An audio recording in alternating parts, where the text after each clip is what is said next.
अध्याय 311 motion sickness. हुआ डेक्सिंग और हुआ शियाओरों को पकड़ते हुए शियाओ लो ने उन्हें बाहर निकाला और उस मिनीवैन में फेंक दिया जिसके साथ वे पहुंचे थे। फिर वह घर में वापस गया, उनके साथ लाए गए उपहारों को पुनः प्राप्त किया और उन्हें वाहन में फेंक दिया।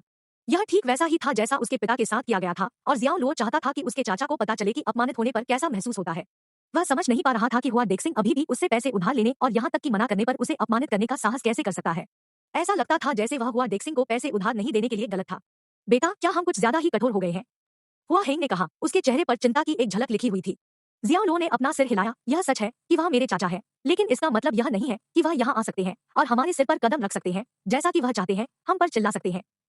जबकि हुआ येंग ने सिर हिलाया, उसकी भौहें अभी भी बुनी हुई थी क्योंकि वह अफेयर के बारे में बहुत असहज महसूस कर रही थी। माउंट लो रेंज परियोजना के लिए जियाओ लो ने शुरू में सोचा था कि उसे सब कुछ खुद करना होगा, लेकिन कुछ अवलोकन के बाद उन्होंने महसूस किया कि उनके पिता काम को संभालने में सक्षम थे। खेत धीरे धीरे योजना के अनुसार आकार में आ रहा था। वह यह जानकर कुछ हद तक राहत महसूस कर रहा था कि वह परियोजना की देखरेख के लिए किसी और पर भरोसा कर सकता है। वहीं लो वर्कशॉप भी नए साल के लिए अपना परिचालन फिर से शुरू कर रहा था। झांग दशान लो गांव आए थे और अपनी लैंड रोवर एसवी ऑटोबायोग्राफी के साथ अपनी समृद्धि की छवि को दिखाने से खुद को रोक नहीं सके। जियाओ लो को लेने के बाद वे जियांगचेंग शहर के लिए रवाना हुए। जियाहाई में कंपनी का विस्तार करने से पहले जियाओ लो को लो कार्यशाला मुख्यालय में ढीले सिरों को बांधना पड़ा ताकि वह बिना किसी चिंता के जियाहाई में कंपनी के विकास पर पूरे दिल से ध्यान केंद्रित कर सके। नए साल का मूड धीरे धीरे फीका पड़ रहा था और जियाओ लो लालटेन के त्योहार के लिए समय पर वापस आ गया, जिसके बाद उसने अपने परिवार को विदाई दी और फिर जियाहाई की अपनी यात्रा शुरू की। जी सीन का कारोबारी वाहन एनएसए की झोको सिटी शाखा से कर्ज पर था। उसे झोको शहर में आने पर इसे वापस करना था क्योंकि उसे जल्द ही जियाहाई जाने की उम्मीद नहीं थी। यह देखते हुए कि पूरे कोबरा मर्केनी कॉर्प्स का सफाया हो गया था और लो माउंटेन में 20 एनएसए लड़ाके मारे गए थे, उनके पास एनएसए झोको शहर में अधिकारियों को रिपोर्ट करने के लिए बहुत कुछ था। श्री जियाओ लो, जियाहाई में मिलते हैं। शाखा स्टेशन के प्रवेश द्वार पर जी सींग ने जियाओ लो के साथ भाग लिया और उसे एक गर्म मुस्कान दी। ऐसा लगता है कि उसने जियाओ लो के प्रति एक अकथनीय भावना विकसित की है। जब वह पहली बार उससे मिली तो उसने उसे केवल एक शैतान के रूप में देखा जो बिना किसी उकसावे के मार डालेगा, लेकिन थोड़ी देर के लिए उसके आसपास रहने के बाद उसने एक अलग आदमी को देखा। जियाओ लो एक फिलियल बेटा और सम्मान और अखंडता की मजबूत भावना के साथ एक जिम्मेदार व्यक्ति था। वह खुद को उसके साथ मोहित और उसके आकर्षण से आकर्षित करने से खुद को रोक नहीं सकी। प्रवेश द्वार पर उसके साथ खड़े होकर एक मजबूत मसौदा था और यह ठंडा था, लेकिन जैसा कि उसने स्पष्ट रूप से उस रात को याद किया जब वह उसके कंधे पर झुक गई थी, उसका दिल स्मृति पर गर्म हो गया। पब फ्यूचर द्वारा विज्ञापन। ठीक है, जियाओ लो ने सिर हिलाया, फिर मुड़ा और चला गया। जी सींग अब अकेले खड़े थे, उनके आकर्षक चेहरे पर निराशा की झलक दिखाई दे रही थी। वह उम्मीद कर रही थी कि वे एक साथ जो कुछ भी कर रहे थे उसके बाद वह उससे थोड़ा और कहेंगी, लेकिन जैसे ही उसने अपनी कलाई पर पहने गए जेड कंगन को देखा, वह एक युवा लड़की की मासूमियत के साथ मुस्कुराई जो अभी अभी अपने पहले प्यार से मिली थी। ऐसा नहीं था कि वह कंगन के बारे में भूल गई थी, उसने जानबूझकर इसे याद नहीं रखने का फैसला किया। अब जब उसने इसके बारे में सोचा तो उसने सोचा कि क्या जियाओ लो ने भी जानबूझकर ऐसा ही किया था और ऐसा करने में क्या जेड कंगन अब उसका होगा। जब उसने यह सोचा तो उसका चेहरा खिल उठा, ऐसा मीठा लग रहा था जैसे उसने अभी शहद खाया था। शाम 6 बजे शियाओ लो हवाई अड्डे पर पहुंचे। उन्होंने शियाहाई सिटी जाने वाले यात्रियों के लिए बोर्डिंग कॉल की घोषणा सुनी, जिसमें यात्रियों को तुरंत प्रस्थान द्वार पर जाने की आवश्यकता थी। इससे पहले कि वह वहां जाने के लिए अपना सामान उठाता, उसने सूली को एक संदेश भेजा। मिस सू, मैं आज रात लगभग 8 बजे जियाहाई सिटी हवाई अड्डे पर पहुंचूंगा।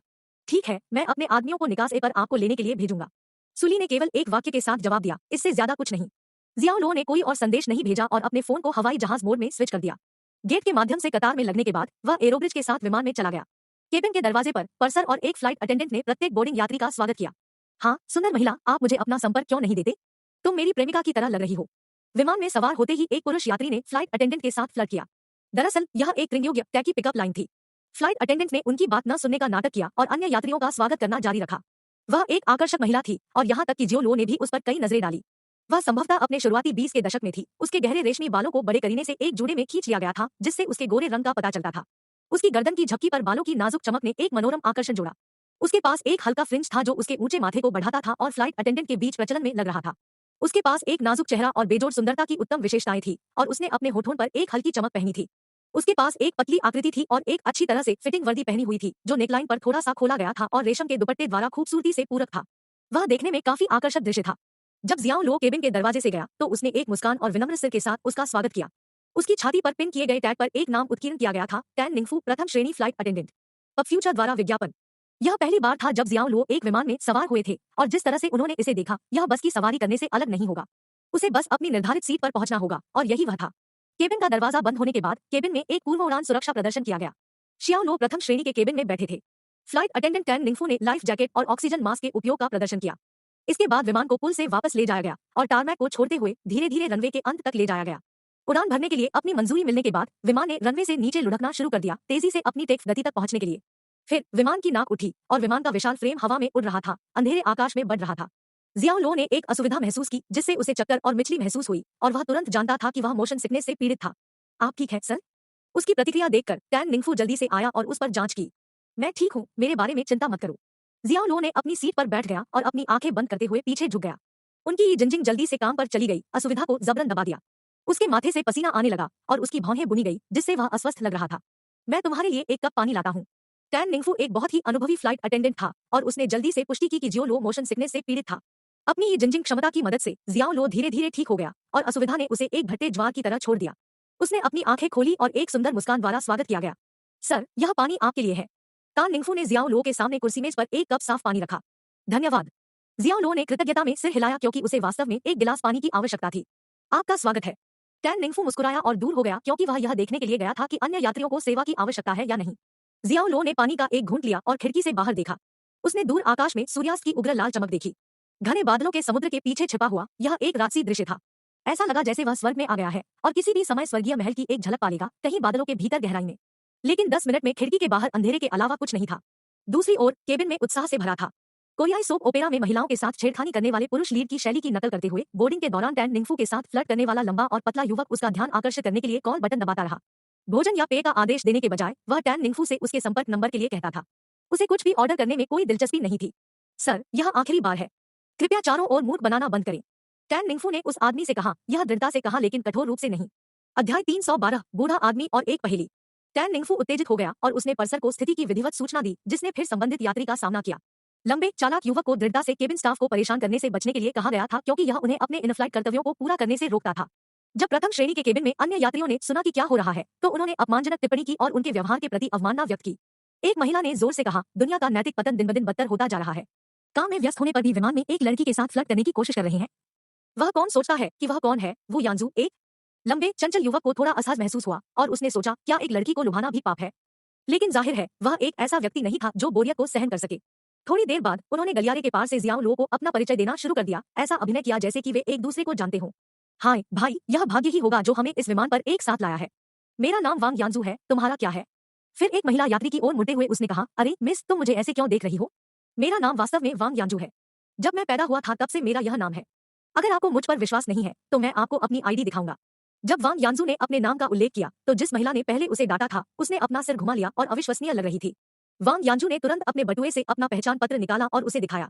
कई यात्रियों ने एक क्षणभंगुर नजर चुरा ली और जब उन्हें एहसास हुआ कि यह वास्तव में उसका नाम था तो वे काफी आश्चर्यचकित थे। इस नाम ने किसी तरह प्रथम श्रेणी के केबिन में एक अधिक सामान्य माहौल बनाया और कई यात्री चहकने से खुद को रोक नहीं सके और उनके चेहरे पर मुस्कुराहट थी। वांग अब जियाओ लो ने अपना सिर हिलाया और साथ ही मुस्कुराया, यह सोचकर कि यह एक अनूठा नाम था। भाई, तुम्हारा नाम क्या है? चलो दोस्त बने, वांग यांजू ने कहा। जियाओ लो ने कुछ आपत्तियों के साथ जवाब दिया। वह बातचीत करने में मन नहीं कर रहा था और उड़ान के दौरान कुछ शांति और शांत होने की उम्मीद कर रहा था। यह वास्तव में एक अच्छा नाम है, वाकपटुता या महत्व में कमी नहीं है और इसमें एक बहुत ही सुखद अंगूठी है। यह सूट जो आप पहन रहे हैं वह आपके निर्माण के साथ पूरी तरह से जाता है और आपको सुरुचिपूर्ण दिखता है। आपकी ड्रेसिंग में बहुत अच्छा स्वाद है। एक नजर आप पर और मैं कह सकता हूँ कि आप कोई साधारण आदमी नहीं है। आपके पास एक अच्छा रंग, एक सुखद चेहरा है और आप खुद की अच्छी देखभाल करते हैं। मैं कहूंगा कि आप एक बहुत ही सफल कैरियर वाले व्यक्ति हैं, वो यांजू ने कहा क्योंकि उन्होंने जियाओ लो को थम्स अप दिया। क्या आप एक विक्रेता है? वो यांजू चौंक गया और जवाब दिया, वाह, आपको यह कैसे पता चला? क्योंकि आपके पास एक फुर्तीली जीभ है और आप बुचाक में अच्छे हैं।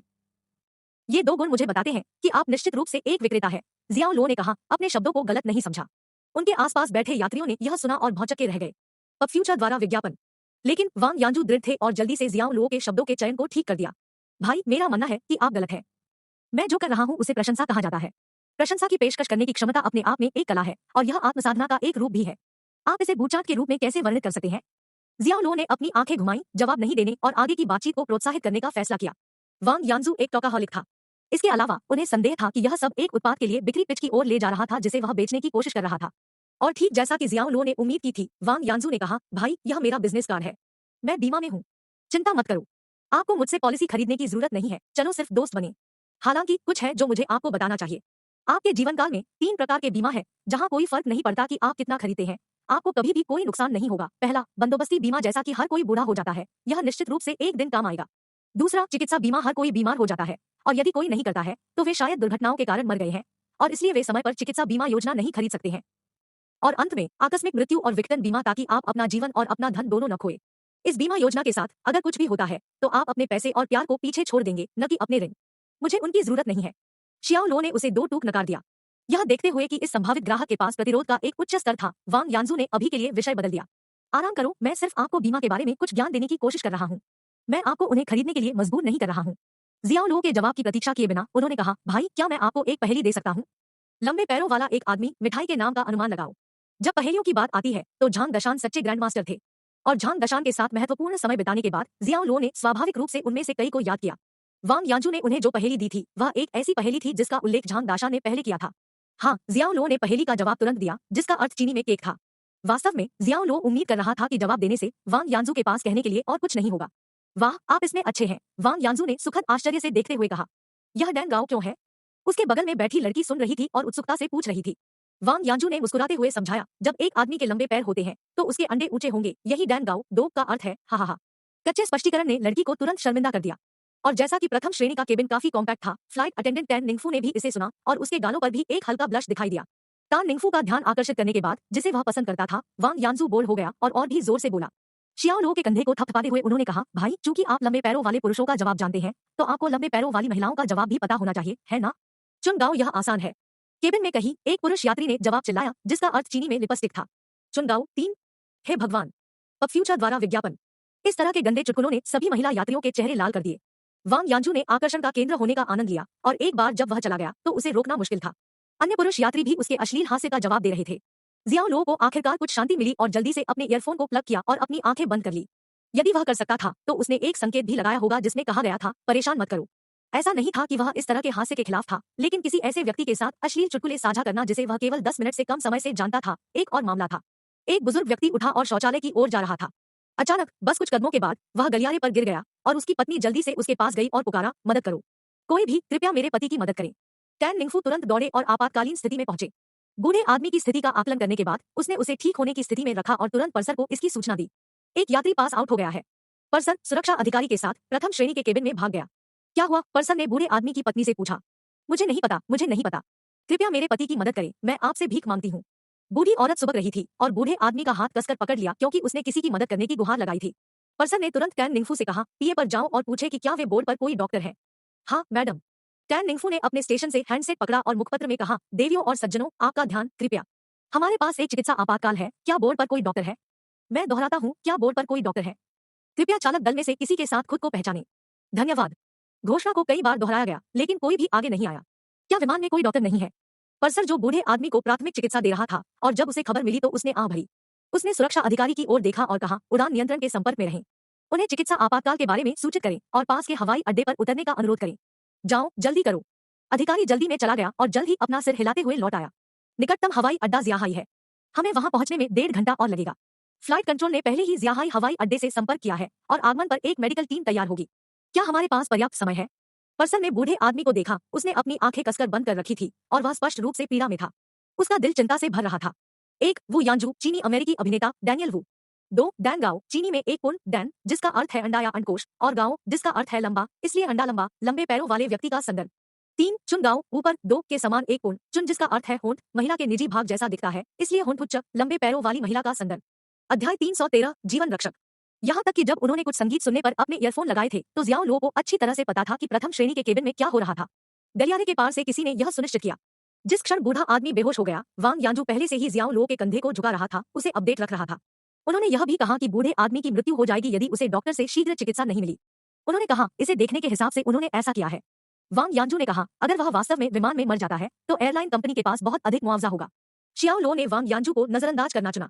वह बूढ़े आदमी के बारे में अधिक चिंतित था और विचार कर रहा था कि क्या उसे बचाने की कोशिश करनी चाहिए। एक बौद्ध दृष्टांत के अनुसार एक व्यक्ति को मृत्यु से बचाना पूजा के लिए 7 मंजिला पैगोडा बनाने से बड़ा है, लेकिन अंदर की गहराई में एक आवाज उसे इससे बाहर रहने के लिए कह रही थी। यदि जियाओ लो बूढ़े आदमी के जीवन को बचाने में सफल रहा तो उसे एक उद्धारकर्ता के रूप में सम्मानित किया जाएगा, लेकिन अगर वह नहीं करता है और बूढ़ा आदमी उसके हाथों में मर जाता है तो उसे पापी माना जाएगा और ठुकरा दिया जाएगा। क्या यह इस मामले में शामिल होने के जोखिम के लायक था? लेकिन जैसे ही उसने असहाय बूढ़ी औरत की हताश आंखों में देखा, जियाओ लो ने अपनी मुट्ठी भींच ली और तुरंत अपना मन बना लिया। फिर उसने अपने ईयरफोन उतारे, अपनी सीट से उठा और बूढ़े आदमी के पास चला गया। मैं एक डॉक्टर हूँ, मुझे उसे देखने दो। रास्ते में कई लोग जियाओ लो को जाने देने के लिए तुरंत एक तरफ चले गए। टैन निंगफू ने जियाओ लो को संदिग्ध रूप से देखा और पूछा, सर क्या आप वास्तव में एक डॉक्टर हैं? उसे संदेह था क्योंकि जियाओ लो एक होने के लिए बहुत छोटा लग रहा था। ठीक है, मैं एक प्रशिक्षु हूँ। जियाओ लो ने बूढ़े आदमी के बगल में घुटने टेके, अपनी पलकें थोड़ी देर के लिए खोली और उसकी नाड़ी ले ली। हर कोई हैरान था। एक इंटर्न? क्या वह इसके लिए तैयार है? पर्सन ने सभी को चुप रहने के लिए इशारा किया क्योंकि वे काम करने के लिए केवल एक डॉक्टर ट्रेनिंग के साथ सब कुछ कर रहे थे। अचानक वांग यानजू जियाओ लो के पास चला गया और अपने आसपास के यात्रियों की परवाह किए बिना उसने कहा, भाई, यह बूढ़ा आदमी ऐसा लग रहा है कि वह बहुत बुरी स्थिति में है, कृपया इस बारे में 2 बार सोचें। उसका अर्थ स्पष्ट था, यह कुछ ऐसा नहीं था जिसके साथ उसे हस्तक्षेप करना चाहिए। सिर्फ एक इंटर्न होने के नाते अगर कुछ गलत होता है तो वह खुद को जोखिम में डाल देगा। डॉक्टर, कृपया मेरे पति को बचा लो, मैं आपसे भीख मांग रही हूँ। मैं माफी मांगूंगा। मैं तुम्हें प्रणाम करती हूँ। बूढ़ी औरत बेकाबू होकर रोते हुए गिड़गिड़ाई। एक डूबते हुए आदमी की तरह बूढ़ी औरत ने जमीन पर घुटने टेक दिए और जियाओ लो के सामने झुक गई। उसकी आंखों से आंसू बह रहे थे क्योंकि वह लगातार विनती कर रही थी। ठीक है, चिंता मत करो, मैं अपनी पूरी कोशिश करूंगा। पबफ्यूचर द्वारा विज्ञापन। जियाओ लो कोई भगवान नहीं था और पहले सिस्टम से उपचार क्षमता खरीदने के बावजूद सभी बीमारियों को ठीक नहीं किया जा सकता था, और विशेष रूप से एक विमान में जहां चिकित्सा सुविधाओं की कमी थी। उन्होंने नियमित रूप से अपने रक्तचाप मूल्य की निगरानी के लिए बूढ़े व्यक्ति की बाह पर रक्तचाप गेज से बैंड तय किया। उन्होंने टैन निंगफू की ओर देखा और कहा, उसके रक्तचाप रीडिंग पर ध्यान दे। मुझे बताएं कि वे कब 70 से कम या 150 से अधिक है। ठीक है। टैन निंगफू ने सिर हिलाया। हम। वांग यानजू ने एक लंबी सांस ली। उन्होंने महसूस किया कि जियाओ लो का निर्णय जल्दबाजी और तर्कहीन था। उसे पता होना चाहिए था कि अगर वह बूढ़े आदमी को नहीं बचा सका तो उसे अपने परिवार द्वारा जिम्मेदार ठहराया जा सकता है। यह बस एक धन्यवादहीन कार्य था। प्रथम श्रेणी के केबिन में यात्री चिंतित हो गए और स्थिति पर बारीकी से ध्यान दे रहे थे, जबकि बूढ़ी औरत व्याकुल थी, कांप रही थी क्योंकि उसने प्रार्थना में अपनी हथेली को एक साथ पकड़ रखा था। वह अपने पति को सुरक्षित रखने के लिए स्वर्ग के लिए मौन प्रार्थना में बड़बड़ा रही थी। क्या आपके पास सिरिंज है? जियाओ लो पर्सन की ओर मुड़ा और बूढ़े आदमी की नाक और मुंह पर ऑक्सीजन मास्क लगाने के बाद पूछा। हाँ, हम करते हैं, पर्सन ने जवाब दिया। फिर एक फ्लाइट अटेंडेंट की ओर सिर हिलाते हुए उसने कहा, उसे सिरिंज लाओ। जब वह उन्हें मिला तो जियाओ लो ने जल्दी से सील किए गए पैकेटों में से एक को फाड़ दिया और बूढ़े आदमी की शर्ट के सामने के बटन को खोलते हुए उसने सिरिंज को अपने फेफड़ों में धकेलने की तैयारी की। तुम क्या कर रहे हो? पर्सन चौंक गया। क्या वह उसे बचाने की कोशिश कर रहा था या उसे मारने की कोशिश कर रहा था? सिरिंज से फेफड़ों में छेद करके क्या बूढ़ा आदमी जीवित रह सकता है? पर्सन ने कभी भी ऐसी प्रक्रिया के बारे में नहीं सुना था और यात्रियों को भी डर लग रहा था। वे घबराहट के साथ दृश्य देख रहे थे। उनका रक्तचाप बहुत अधिक है और उनके वक्ष गुहा में दबाव भी तेजी से बढ़ रहा है। यदि दबाव सामान्य नहीं है तो इससे आंतरिक रक्तस्राव होगा। जैसे ही वह बोला, जियाओ लो ने बूढ़े आदमी की छाती के माध्यम से सिरिंज को छेद दिया। मरीज को cerebral thrombosis, high cholesterol, high blood pressure और एक्रोफोबिया है। विमान के कम केबिन दबाव से ये समस्याएं बढ़ गईं, जिसके कारण वह होश खो बैठे। जैसा कि भीड़ ने जियाओ लो की बात सुनी, उन्होंने राहत महसूस की और सोचा कि युवा इंटर्न काफी जानकार लग रहा था। लेकिन पहली सुई डालने के बाद बूढ़े आदमी को हिंसक खांसी हुई और उसने ऑक्सीजन मास्क के अंदर लाल रंग का छिड़काव करते हुए खून थूक दिया। बूढ़े आदमी का चेहरा पीला पड़ गया और वह ठंडे पसीने में टूट गया। बूढ़े आदमी। बूढ़ी औरत अपनी भावनाओं पर नियंत्रण खोते हुए पीड़ा में चिल्लाई। पूरे प्रथम श्रेणी केबिन में माहौल तनावपूर्ण था और जियो लो को देखने वालों की आंखों में एक बार फिर संदेह उभर आया। पबफ्यूचर द्वारा विज्ञापन। जियाओ लो ने उन सभी को नजरअंदाज कर दिया और अपनी एयरसील पैकिंग से एक दूसरी सिरिंज हटा दी। उसने एक और बिंदु पाया और धीरे धीरे सुई डाली। रक्तचाप 150 पर है, टैन निंगफू ने कहा।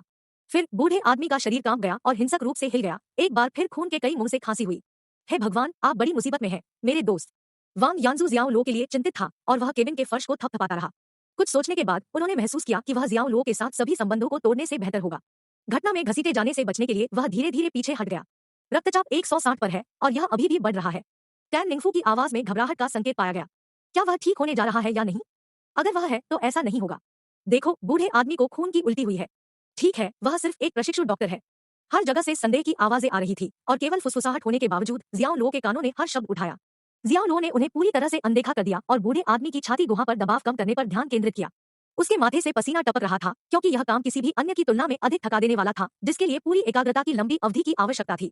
तीसरी सुई डालने के बाद वृद्ध की हालत धीरे धीरे स्थिर हो गई। उनका रक्तचाप लगातार गिर रहा था और अंत में 100 के आसपास स्थिर हो गया। बूढ़े आदमी के रंग में काफी सुधार हुआ। धीरे धीरे उसकी त्वचा में एक जीवंतता हासिल हुई। ना, उसने कर लिया। हर कोई हैरान था। यह केवल एक पल पहले था जब बूढ़ा आदमी ऐसा लग रहा था कि वह बाल्टी को लात मारने जा रहा था। उसकी हालत अचानक स्थिर कैसे हो गई? क्या हुआ? जियाओ लो को समझाने की आवश्यकता महसूस नहीं हुई और उसने सिर्फ अपने माथे से पसीना पोंछा और खड़ा हो गया। उन्होंने कहा, मरीज की हालत स्थिर हो गई है। जब हम जियाहाई हवाई अड्डे पर पहुंचते हैं तो उसे तुरंत अस्पताल ले जाएं। उसे वहां व्यापक देखभाल मिलेगी, उन्होंने पर्सर से कहा, और वैसे उसे जितना संभव हो उतना स्थान देने की कोशिश करें। यहाँ चारों ओर हवा बहती रहे। पर्सर ने सिर हिलाया। ठीक है और धन्यवाद, उसने कहा। बूढ़े आदमी, तुम जाग रहे हो, तुमने वास्तव में मुझे वहां डरा दिया है। बूढ़ी औरत ने बूढ़े आदमी को अपनी बाहों में कसकर पकड़ लिया। उसने उसे लगभग खो दिया था। फिर उसने जियाओ लो को प्यार से देखा और अपनी गहरी कृतज्ञता व्यक्त की। धन्यवाद डॉक्टर, बहुत बहुत धन्यवाद। जियाओ लो मुस्कुराया, फिर पीछे मुड़ा और अपनी सीट पर लौट आया। ताली, ताली, ताली। पर्सन ने जियो लो के लिए तालियों के एक दौर का नेतृत्व करने की पहल की। थोड़ी देर तक तालियां बजती रही और प्रथम श्रेणी के केबिन में सभी यात्रियों के पास युवा इंटर्न के लिए प्रशंसा और उनके चेहरे पर व्यापक मुस्कान के अलावा कुछ नहीं था। अचानक वांग यानजू फिर से दिखाई दिया। वह हंसता हुआ हंस रहा था और कहा, यह मेरा भाई है, मेरा अच्छा पुराना भाई जियाओ लो। बेशर्मी से वह पल के नायक के साथ खड़ा था और प्रशंसा में साझा किया। अध्याय 314 घटनाओं का एक चौंकाने वाला मोड़। जियाओ लो प्रशंसा और चापलूसी में आनंद लेने वालों में से नहीं थे, लेकिन उन्होंने अपने साथी यात्रियों से प्रशंसा की सराहना की। इसने उसे संतुष्टि की भावना दी, यह जानकर कि उसने आज किसी को बचाया था और इसने उसे एक सुखद मूड में डाल दिया। वह अपनी सीट पर लौट आया, अपने ईयरफोन को प्लग किया, अपनी आंखें बंद कर ली और शांति के क्षण का आनंद लेने के लिए अपना दिमाग खाली कर दिया। दूसरी ओर वांग यान्जू ने जियाओ लो के बगल में खड़े होने के दौरान हर ध्यान साझा करने का आनंद लिया और पूरी तरह से ऊर्जावान महसूस किया। उन्होंने अचानक देखा कि जियो लो ने अपना पक्ष छोड़ दिया था जब तालियां मर गई और जल्दी से अपनी सीट पर लौट आए। भाई तुम सच में बहुत अच्छे हो। आइए विमान से उतरने के बाद वीचैट पर एक दूसरे को जोड़े। क्या आप मुझसे बात करना बंद कर सकते हैं कृपया? जियाओ लो उसे अब और बर्दाश्त नहीं कर सका और अचानक किसी भी आगे की बातचीत को रोक दिया। वांग यान्जू जब विमान में सवार हुआ तो उसके कान में एक घरेलू मक्खी की तरह गूंज रहा था, जिससे उसे एक पल भी शांति से वंचित कर दिया गया था। अब तक उनके साथ रहने में सक्षम होना पहले से ही काफी उपक्रम माना जा सकता है। वांग यांगजू के चेहरे पर एक दरवाजा लगा हुआ था और उसे चुपचाप बैठना पड़ा, अपने अंगूठे को सहलाते हुए। यह कितना अजीब था। हालांकि वांग यांगजू जिस तरह का आदमी वह था, बस बोरियत को सहन नहीं कर सका। जल्द ही उन्होंने अपने आसपास बैठे यात्रियों के साथ बातचीत शुरू कर दी, लेकिन उनमें से अधिकांश ने उन्हें उस उत्साह के साथ जवाब नहीं दिया जिसकी उन्होंने उम्मीद की थी, क्योंकि बहुत कम लोग पूर्ण अजनबियों के साथ सार्थक बातचीत करने के इच्छुक थे। ऐसा नहीं था कि वे विशेष रूप से उससे घृणा करते थे या अलग थलग थे, लेकिन यह केवल एक अजनबी के प्रति उनकी सामान्य प्रतिक्रिया थी। बुजुर्ग की हालत स्थिर होने के बाद फ्लाइट अटेंडेंट अपने अपने स्टेशनों पर लौट गए। टैन निंगफू ने एक बार फिर जियाओ लो को एक गिलास पानी परोसा। श्री जियाओ, आपने अभी जो किया उसके लिए बहुत बहुत धन्यवाद, उसने एक आकर्षक मुस्कान के साथ कहा। बिल्कुल नहीं, यह मेरा कर्तव्य है। जियाओ लो मुस्कुराया और विनम्रता से बोला। उन्होंने टैन निंगफू को धन्यवाद दिया क्योंकि उसने उसे 2 गिलास पानी डाला था और नोट किया कि वे दोनों ठीक थे जब उसे पीने की आवश्यकता थी। इस लड़की के बारे में कुछ था और जियाओ लो उसे पसंद करता था। उन्होंने कहा, इसका कर्तव्य से कोई लेना देना नहीं है। मुझे लगता है कि यह उससे कहीं अधिक है। आप एक अच्छे व्यक्ति हैं श्री जियाओ। केवल एक अच्छा व्यक्ति ही इस तरह की स्थितियों में कार्य करने की जिम्मेदारी लेगा, टैन निंगफू ने कहा। ठीक है, मैं खुद को एक अच्छा व्यक्ति नहीं मानूंगा, लेकिन मैं निश्चित रूप से बुरा नहीं हूँ, जियाओ लो ने जवाब दिया। टैन निंगफू मुस्कुराया, उसने सोचा कि यह गहरा था। आप मजाकिया है श्री जियाओ। वैसे आप जियाहाई में किस अस्पताल में काम कर रहे हैं? अब फ्यूचर द्वारा विज्ञापन। जब उसने उसे यह सवाल पूछते सुना तो वांग यान्जू मुश्किल से बैठ सका। उसने सोचा कि टैन निंगफू उनके बीच कुछ करने की कोशिश कर रहा होगा। वह किसी भी तरह हस्तक्षेप करना चाहता था, लेकिन उसने पाया कि उसके पास कहने के लिए कुछ भी सार्थक नहीं था। मुझे अभी तक प्लेसमेंट नहीं मिला है, जियाओ लो ने जवाब दिया। क्या आप मुझे अपना संपर्क देना चाहेंगे श्री जियाओ? टैन निंगफू ने पूछा। यह थोड़ा बेशर्म लग रहा था और वांग यान्जू लगभग घुट गया। जियाओ लो ने अपना सिर उठाया और उसे एक क्विजिकल लुक दिया। टैन निंगफू थोड़ा शर्मिंदा था, यह महसूस करते हुए कि यह कैसे हुआ। मैं अपनी दादी के साथ रहता हूँ और वह हमेशा खराब स्वास्थ्य में रही है, अक्सर बिना किसी लक्षण के बेहोश हो जाती है। वह जियाहाई अस्पताल गई है, लेकिन उन्हें उसके साथ कोई समस्या नहीं मिली, उसने स्पष्ट किया। इसलिए यदि आपके पास समय है श्री जियाओ, क्या आप आकर उसे देख सकते हैं? क्रिया। ओह, मैं देखता हूँ, लेकिन मैं ईमानदारी से आपको आश्वासन नहीं दे सकता कि मैं आपकी दादी को ठीक कर सकता हूँ, जियो लो ने कहा। एनो वल्बिन। यह ठीक है, बस अपनी पूरी कोशिश करो।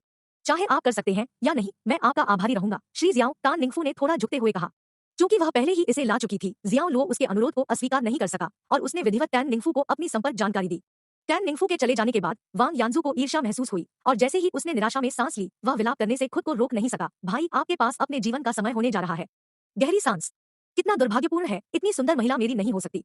अगर मुझे उसकी कक्षा की कोई लड़की मिल सकती है तो मैं इसके लिए अपने जीवन के 10 साल भी खर्च करने को तैयार रहूंगा। जियाओ लो ने उसे नहीं सुनने का नाटक किया। टॉकहॉलिक होना ज्यादातर समय एक अच्छी बात नहीं थी और अभी एक अच्छा उदाहरण था। वांग यान्जू उसे थोड़ा परेशान करने लगा था। अचानक विमान को झटका लगा और हिंसक रूप से हिलाया, फिर केबिन की रोशनी वापस आने से पहले एक पल के लिए झिलमिलाने लगी। What happened? क्या हो रहा है? पूरे केबिन में एक चिंता थी और कुछ यात्री घबराने लगे। वे जमीन के स्तर से 8000 से 9000 मीटर ऊपर थे और कोई भी दुर्घटना निस्संदेह घातक होगी। पर्सन ने यात्रियों को शांत करने के लिए पीए के माध्यम से जल्दी से बात की। देवियों और सज्जनों, कृपया शांत रहें। हम वायु अशांति का सामना कर रहे हैं और यह एक सामान्य घटना है। कृपया अपनी सीट बेल्ट बांधकर बैठे रहें। धन्यवाद। पब फ्यूचर द्वारा विज्ञापन। एक सामान्य घटना। जैसे ही जियाओ लो ने खिड़की से बाहर देखा, उसने चारों ओर बिजली चमकते हुए देखा और उसे तुरंत आसन्न कयामत की भावना महसूस हुई। विमान ने सीधे एक तूफान के बादल में उड़ान भरी थी और वह वायुमंडल में विद्युत आवेश को भी महसूस कर सकता था। क्या विमानों को आंधी के बादलों से बचना नहीं चाहिए? जियाओ लो को इस बारे में बुरा लग रहा था, खासकर जब उन्होंने पर्सर को कई सुरक्षा अधिकारियों के साथ प्रथम श्रेणी के केबिन में भागते हुए देखा। वे कॉकपिट की ओर बढ़े और दरवाजा खटखटाते रहे और विमान के चालक दल के सदस्यों को जवाब देने के लिए कहते रहे।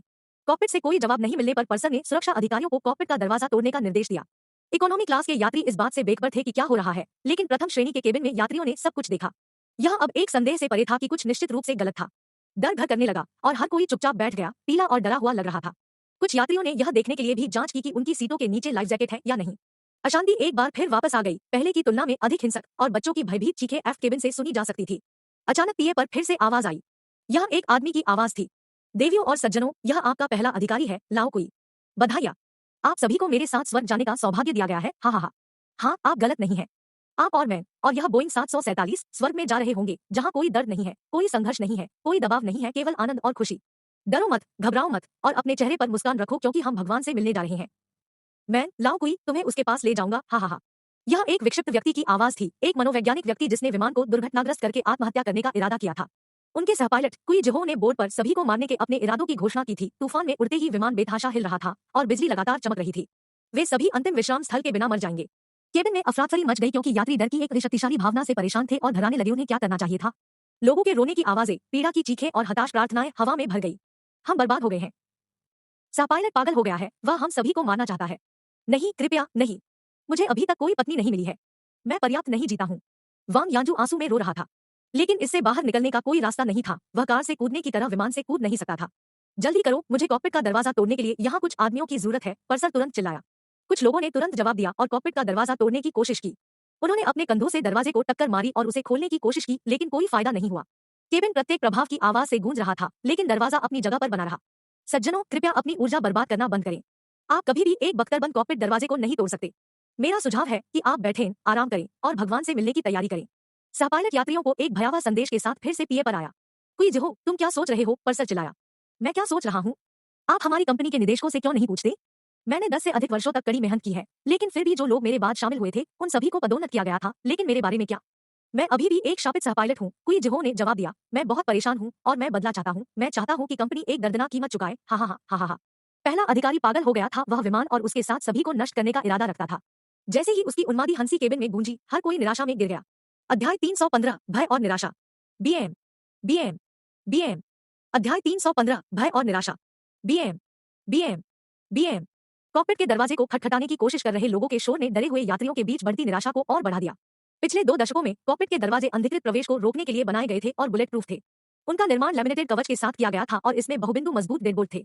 सफलता हासिल करना असंभव था। श्री कुई ने ऑटो पायलट बंद कर दिया और उन्होंने तूफान के बादलों के माध्यम से उड़ान भरने के लिए विमान को रास्ते से मोड़ दिया। अगर आकाशीय बिजली गिरती है, ओलावृष्टि होती है या तेज हवाएं चलती हैं, तो विमान को गंभीर नुकसान होगा और अगर एयरफ्रेम या नियंत्रण क्षतिग्रस्त हो जाते हैं, तो यह हमारे लिए अंत होगा। स्थिति से परिचित चालक दल के एक सदस्य ने समझाया। उसका चेहरा चादर की तरह सफेद था और भारी पसीना आ रहा था। जैसे ही उन्होंने यह कहा, चालक दल और पास बैठे यात्री घबरा गए। कभी नहीं सोचा था कि वे मौत के इतने करीब होंगे। विमान एक उग्र तूफान के माध्यम से उड़ गया, गरज और बिजली की चमक के साथ, लगभग शैतान के साथ, एक घातक नृत्य की तरह, और उन सभी को खाने से पहले एक पर्ची थी। हट जाओ। जियाओ लो अपनी सीट पर उठा और एक उद्देश्यपूर्ण चाल के साथ कॉकपिट के दरवाजे की ओर बढ़ गया। हाँ, अधिक लोगों के साथ हमारे पास दरवाजा बंद करने का एक बेहतर मौका है, पर्सन ने अपनी आंखों में नई आशा की चमक के साथ सिर हिलाते हुए कहा। शियाओ लो ने कहा, आप मुझे गलत समझते हैं, मैं आप सभी को पद छोड़ने के लिए कह रहा हूँ। यह है ना? हर कोई हैरान दिख रहा था, क्योंकि उन्होंने खुद से पूछा कि इस आदमी के दिमाग में क्या योजना थी।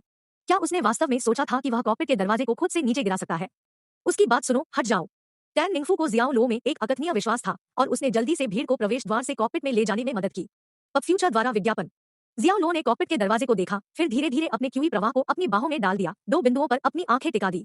उन्होंने गहरी सांस ली और फिर अपनी दोनों हथेलियों को मजबूत कॉकपिट के दरवाजे पर रखते हुए जोर से बाहर निकल गए। ऊर्जा की लहरें हवा की तरह प्रभाव से वापस आ गई, जिससे देखने वालों को एक कदम पीछे भेज दिया गया। बूम। दरवाजे को उसके फ्रेम से उड़ा दिया गया और कॉकपिट में फेंक दिया गया, जैसे कि यह एक तेज गति से आ रही ट्रेन से टकरा गया था, और कॉकपिट में कई उपकरण और ऑपरेशन बटन दिखाई दिए। पवित्र गाय। उसने कॉकपिट का दरवाजा खुद ही खोल दिया।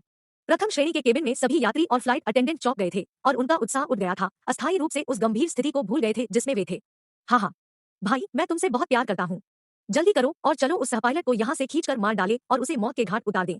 वांग यांजू खुश हो गया और अंत में आशा की एक झलक देखकर वह उत्साहित था। शियाओ लो ने तुरंत कॉकपिट में कदम रखा।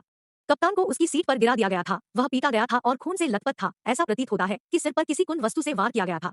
सहपायलट कुई जिहो, एक मोटापे से ग्रस्त मध्यम आयु वर्ग का व्यक्ति, दाई पायलट सीट पर बैठा था, जो स्तब्ध दिख रहा था। जियाओ लो ने कुई जिहो को अपने कॉलर से पकड़ा, उसे पिल्ले की तरह अपनी सीट से उठाया और उसे कॉकपिट से बाहर फेंक दिया। शत्रुतापूर्ण भीड़ तुरंत उस पर कूद गई और अनगिनत लात-घूंसों से उस पर हमला किया। पर्सन ने उसे शांत रखा और समझदारी से भीड़ को आदमी को पीटने से रोक दिया। वह सहपायलट के सामने आई और कहा, उसे मारना बंद करो, वह एकमात्र है जो जानता है कि इस विमान को कैसे उड़ाना है। अगर वह घायल हो जाता है तो हम सुरक्षित लैंडिंग नहीं कर पाएंगे। हाफना। उनका गुस्सा तुरंत खत्म हो गया और भीड़ पीछे हट गई। केबिन में एक सामान्य अव्यवस्था थी। कुछ यात्रियों ने कुई जिहो को देखा, जो फर्श पर था, इस उम्मीद में कि वह विमान को लैंड करेगा। अपने क्रोध में वे सभी मारने के इरादे से उस पर दौड़ पड़े थे। कुई जिहो को बुरी तरह से पीटा गया था और उसकी नाक और मुंह से बहुत खून बह रहा था। फिर भी उन्मादी रूप से हंसे और भीड़ को एक झटके के साथ उकसाया, जाओ मुझे मारो, चलो एक साथ जाकर भगवान से मिलते हैं, हा हा हा हा हा। वह केबिन के फर्श पर यात्रियों के सामने बैठ गया। खूनी दांतों की 2 पंक्तियों को चमकाते हुए वह उल्लास में भाग गया। अब फ्यूचर द्वारा विज्ञापन। पर्सन ने कुई जिहो के बगल में घुटने टेक दिए, अपने कंधों को मजबूती से पकड़ लिया और कहा, श्री कुई, मुझे नहीं पता कि आप क्या कर रहे हैं, लेकिन आपको अपनी शिकायत को एक तरफ रखना चाहिए। आप इन यात्रियों पर अपना गुस्सा नहीं निकाल सकते, वे सभी निर्दोष हैं। कृपया अपने आप को एक साथ खींचे और सुनिश्चित करें कि विमान सुरक्षित रूप से उतरे। हाँ, वह सही है, हम निर्दोष हैं, कृपया अपना गुस्सा हम पर न निकालें। हमें आपको पीटने के लिए खेद है। कैप्टन कुई, कृपया जल्दी करें, वहां वापस जाएं और विमान को पायलट करें। हमारा आपके साथ कोई झगड़ा नहीं है, भले ही आप मरना चाहते हो, कृपया हमें अपने साथ नीचे न खींचे। यात्रियों ने एक के बाद एक बात की, कुई जिहो को विमान उड़ाने के लिए मनाने की पूरी कोशिश की। वांग यान्जू एक प्रशंसक को पकड़े हुए था, उसे कुई जिहो की ओर लहरा रहा था और एक लैपडॉग की तरह मुस्कुरा रहा था। श्री कुई, मेरी बात सुनिए। जीवन में कोई भी बाधा पार करना असंभव नहीं है। कोई फर्क नहीं पड़ता कि यह कितना बड़ा है, यह कल छोटा हो जाएगा और परसों तक इसका कोई हिसाब नहीं होगा, उन्होंने कहा, और मैं देख सकता हूँ कि आपके पास एक पत्नी और बच्चे हैं, है ना? अगर उन्हें पता चलता है कि आपने आसमान में इतनी ऊंचाई पर आत्महत्या कर ली है, तो आपको क्या लगता है कि वे संभवतः कैसा महसूस करेंगे? कुई जिहो ने अचानक अपनी भावनाओं पर नियंत्रण खो दिया और आक्रामक हो गया। गुस्से में उभरी अपनी खून से लथपथ आंखों के साथ उसने वांग यान्जू का कॉलर पकड़ा और उस पर चिल्लाया, मेरी पत्नी का किसी अन्य व्यक्ति के साथ संबंध था और जिस बेटे को मैंने 10 साल से अधिक समय तक पाला है, वह मेरा नहीं है। मैंने उन दोनों को मार डाला और उन्हें अपने घर में एक दीवार के पीछे छिपा दिया। वांग यान्जू अपनी भयावह मनोवैज्ञानिक अभिव्यक्ति से डरा हुआ था। अन्य लोग स्तब्ध रह गए, अविश्वास ने अपने जबड़े गिरा दिए। कौन उम्मीद कर सकता था कि कोई जिहो वास्तव में अपनी पत्नी और बेटे की हत्या कर देगा? फिर वास्तविकता हिट हुई, एक हत्यारा विमान को पायलट क्यों करना चाहता है और इसे सुरक्षित रूप से लैंड करना चाहता है? इस आदमी के दिमाग में अब केवल एक ही चीज थी और वह थी मरना। मैं आप सभी को सलाह देता हूँ कि आप अपनी सीटों पर रहें और स्वर्ग के दरवाजे खुलने का इंतजार करें। अब बहुत देर हो चुकी है, किसी भी चीज के लिए बहुत देर हो चुकी है। मैंने सभी संचार और ट्रैकिंग उपकरणों को हटा दिया है। हमने हवाई यातायात नियंत्रण के साथ सभी संपर्क खो दिए हैं। अब विमान सिर्फ अंधा उड़ रहा है और यह बस आगे उड़ता रहेगा। यहाँ तक कि अगर मैं विमान को पायलट करने के लिए लौटता हूँ, तो मुझे एक हवाई अड्डा नहीं मिल पाएगा, कुई जिहो ने कहा, और कहा, एक जंबो को एक लंबे और विशाल रनवे की आवश्यकता होती है, यह विमान कहीं भी नहीं उतर सकता है। इसलिए हम या तो इस तूफान के बादल में टूट जाएंगे या विमान ईंधन से बाहर निकल जाएगा और उल्कापिंड की तरह जमीन पर गिर जाएगा। धमाका। हम सब राख में बदल जाएंगे, हा हा हा हा हा हा हा। कुई जिहो ने अंत में क्या होने वाला है इसका स्पष्ट विवरण देते हुए अविचलित लग रहा था। पायलट खराब मौसम से बचने के लिए प्रस्थान से पहले अपने उड़ान मार्गों को स्थापित करेंगे और सभी नागरिक उड्डयन विमानों को जमीन पर नियंत्रण टॉवर द्वारा बारीकी से ट्रैक किया जाएगा, जो उड़ान चालक दल को खराब मौसम और हवा के पैटर्न से लेकर विमान को उतारने के लिए रनवे की दिशा तक सब कुछ सलाह देगा। कप्तान और सहपायलट को केवल उड़ान योजना के अनुसार उड़ान की निगरानी करनी थी और अप्रत्याशित मौसम परिवर्तनों में पाठ्यक्रम में मामूली बदलाव करना था। लेकिन सेवा योग्य उड़ान उपकरणों और ग्राउंड कंट्रोल के साथ संवाद करने की क्षमता के बिना चालक दल के पास यह जानने का कोई तरीका नहीं होगा कि विमान कहां जा रहा था। यह वह स्थिति थी जिसमें उन्होंने अब खुद को पाया, उन्हें एक हवाई अड्डे का पता लगाना था और विमान को सुरक्षित रूप से उतारने का एक तरीका खोजना था। तुम झटके दे रहे हो। एक पुरुष सुरक्षा अधिकारी ने अपना दिमाग खो दिया। उसने कुई जिहो को बालों से पकड़ लिया और मुक्कों की बौछार से उसे मारा। अरे ठीक है, क्या फायदा, हम सब एक साथ मरते हैं, हा हा हा। एक बूढ़े से पीटे जाने और खून से लथपथ होने के बावजूद कुई जिहो अभी भी पागल ओ की तरह हंस रहा था। उस समय बोर्ड पर हर कोई जानता था कि वे मरने वाले थे। कुछ अनियंत्रित रूप से कांप रहे थे, जबकि अन्य अपनी आसन्न मौतों के साथ सामंजस्य स्थापित करते दिखाई दिए। कुछ ने कागज पर कलम भी डाली और अपने प्रियजनों को पीछे छोड़ने के लिए नोट्स लिखे। बच्चों के साथ वयस्क अपने बच्चों को कसकर पकड़े हुए थे। हर कोई अलग अलग तरीकों से मौत से निपटता है। पूरा केबिन मृत सन्नाटे में था, जबकि बाहर की ठंडी परिस्थितियों में बिजली लगातार चमक रही थी, घर से केवल कुछ मीटर की दूरी पर। स्थैतिक बिजली की दरार की सनसनी ने इंद्रियों को सुन्न कर दिया, क्योंकि आवेशित वातावरण में बाल अंत में खड़े थे। विमान की बिजली आपूर्ति प्रणाली बाधित हो गई थी और रोशनी रुक रुक कर झिलमिला रही थी, जिससे यात्रियों और चालक दल पर गिरने वाली निराशा की भारी हवा तेज हो गई थी। अध्याय 316, बाहर निकले। हाँ, बधाई हो, मेजबान ने पायलटिंग क्षमता हासिल कर ली है, 800 अंक काट लिए गए हैं। केबिन घबराहट की हवा के साथ मोटा था, क्योंकि यात्री चुपचाप, घबराए हुए और निराशा में बैठे थे। कप्तान को सिर में गंभीर चोट लगी थी और बहुत खून बह रहा था और किसी को नहीं पता था कि वह किस स्थिति में था। पायलट इन क्षमता हासिल करने के बाद जियाओ लो ने पायलट को कॉकपिट से बाहर खींच लिया और अपनी सीट ले ली। उसने अपने हाथों को जुए पर रखा और अब विमान को आंधी से बाहर निकालने का इरादा किया। टैन निंगफू सबसे पहले नोटिस किया था कि जियाओ लो ने फ्लाइट डेक का नियंत्रण ले लिया था और वह चौंक गई थी। उसने तुरंत पर्सर को इसके बारे में सूचित किया। प्रथम श्रेणी के केबिन में बैठे चालक दल और यात्रियों को कॉकपिट का स्पष्ट दृश्य था और जब सभी ने देखा कि कमांडर की सीट पर आदमी कौन था, तो उनकी आंखें चौड़ी हो गई, क्योंकि उन्होंने पूर्ण सदमे में अपने जबड़े गिरा दिए थे। जियो लो का विमान उड़ाने का क्या व्यवसाय था? क्या बात है, क्या कर रहे हो भाई? वांग यान्जू ने आश्चर्य से चिल्लाना शुरू कर दिया। यह खिलौना विमान नहीं है और न ही कार, इसमें कुछ भी मत छो भाई, इससे जान चली जाएगी, वह चिल्लाया। वह स्वीकार कर सकता था कि जियाओ लो सिर्फ एक चिकित्सा आपातकाल के दौरान बोर्ड पर था और एक जीवन बचाने के लिए हाथ पर था, क्योंकि डॉक्टर काफी आम थे। लेकिन यह जानना कि विमान कैसे उड़ाना है पूरी तरह से एक अलग कौशल से था, इसलिए क्या संभावना थी कि वह एक पायलट भी होगा? क्या यह संभव था कि जियाओ लो भी एक विमान उड़ा सकता था? कई लोग तो इससे पहले विमान में सवार भी नहीं हुए थे, उड़ान भरना तो दूर की बात है। यह एक जटिल और अत्यधिक तकनीकी कौशल था और विमान पर नियंत्रण खोने और जमीन पर उतरने के लिए जियाओ लो की ओर से केवल एक छोटी सी त्रुटि होगी। अरे नियंत्रण ओपो मत छो, आपको पता नहीं है कि इसे कैसे संचालित किया जाए। इसे अभी बंद करो, हमारे जीवन को जोखिम में मत डालो। पर सर कृपया उसे रोके, उसे कुछ भी छूने न दें। यात्री अपने क्षणिक सदमे से बाहर आए, उन्होंने जियाओ लो को तुरंत रोकने के लिए कहा कि वह क्या कर रहा था।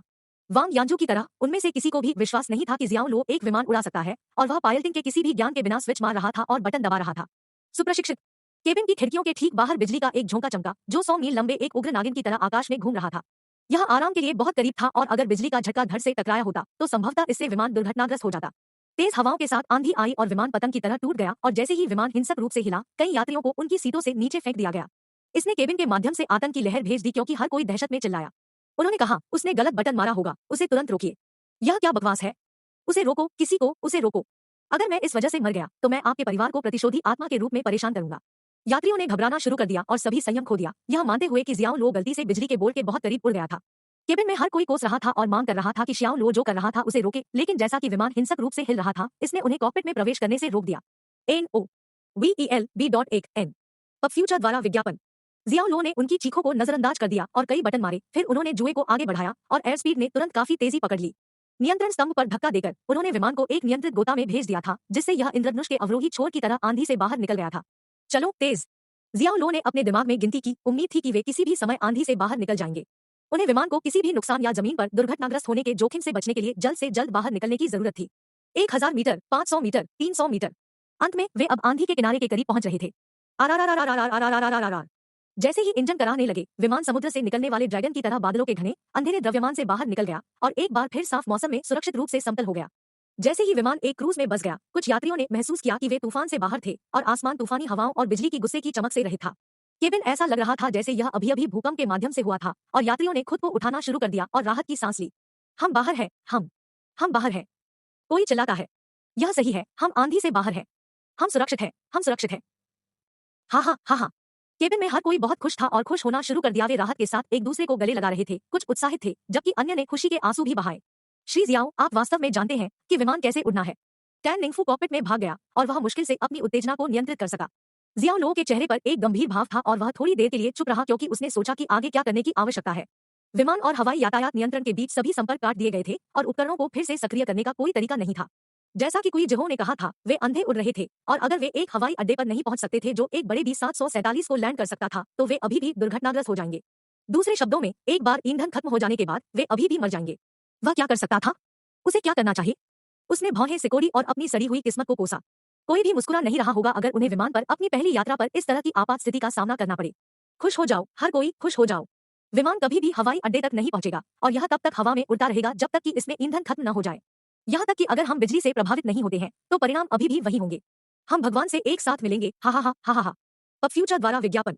कोई जिहो का चेहरा खून से लथपथ था और जब वह उन्माद से हंस रहा था तो उसका चेहरा उदास और बुरा लग रहा था जिससे जो लोग उसे देखते थे वे डर से कांप रहे थे। उनके शब्दों ने सभी को निराशा में डाल दिया क्योंकि वास्तविकता एक बार फिर डूब गई। इनफ्लाइट चालक दल स्थिति से अच्छी तरह से अवगत था और वे पीला और निराश दिख रहे थे। ठीक है, उस पर विश्वास मत करो। अगर मेरा भाई जानता है कि विमान कैसे उड़ाना है तो वह निश्चित रूप से इसे सुरक्षित रूप से उतार सकता है। वांग यानजू ने खुद को और अपने आसपास के सभी लोगों को समझाने की कोशिश की। फिर सहपायलट से एक और शब्द सुनने से इनकार करते हुए उसने कुई जिहो के चेहरे पर एक मुक्का मारा। ओह, चिंता मत करो, सब कुछ समाप्त हो जाएगा। आइए हम सभी भगवान के गले में गोता लगाएं। कुई जिहो ने पागलपन से हंसना जारी रखा और इस बार उसने वास्तव में उन्हें एक सहानुभूतिपूर्ण रूप दिया। गोता लगाओ और अपने सिर को गले लगाओ, तुम्हारे बेवकूफ साबोटर, तुम मौत की तलाश कर रहे हो लेकिन तुम हमें साथ क्यों ले आए हो? हम आप में से नरक को हरा देंगे। गुस्साए सभी यात्री चारों ओर जमा हो गए और कुई जिहो की पिटाई कर दी। जियाओ लो केबिन में हलचल से विचलित हो गया, वह पीछे मुड़ा और चिल्लाया, चुप रहो। इस क्षण वह विमान में सबसे महत्वपूर्ण व्यक्ति था और उसकी दहाड़ का यात्रियों पर आश्चर्यजनक प्रभाव पड़ा जिन्होंने तुरंत उसकी बात मानी और अपनी अपनी सीटों पर लौट आए। जियाओ लो चिल्लाया, पर सर। हाँ श्री जियाओ, उसने तुरंत जवाब दिया। यात्रियों को शांत रखें और सुनिश्चित करें कि वे अपनी सीट बेल्ट पहने, उन्हें बैठे रहना चाहिए। साथ ही उसको पायलट पर नजर रखे और उसे इधर उधर न घूमने दे। नोट किया। मुख्य फ्लाइट अटेंडेंट तुरंत जियाओ लो के निर्देशों को पूरा करने के लिए रवाना हो गया। बिना किसी संदेह के जियाओ लो को अब सर्वसम्मति से विमान के कमांडर के रूप में मान्यता दी गई थी। जियाओ लो ने टैन निंगफू की ओर देखा और कहा, सुशी टैन है ना? हाँ श्री जियाओ, कृपया मुझे बताएं कि अगर आपके पास मेरे लिए कोई काम है तो मैं आपकी सहायता करने के लिए अपनी पूरी कोशिश करूंगा, टैन निंगफू ने कहा। सहपायलट की सीट ले लो और मेरी सहायता करो। क्या? मैं? लेकिन मुझे विमान उड़ाने के लिए प्रशिक्षित नहीं किया गया है, टैन निंगफू ने जवाब दिया, हैरान होकर क्योंकि वह केवल एक फ्लाइट अटेंडेंट थी। चिंता मत करो, मैं आपको बताता हूँ कि क्या करना है। शियाओ लो ने इसे दृढ़ विश्वास और अंतिम रूप से कहा क्योंकि विमान को सुरक्षित लैंडिंग के लिए संचालित करने के लिए 2 पायलटों की आवश्यकता थी।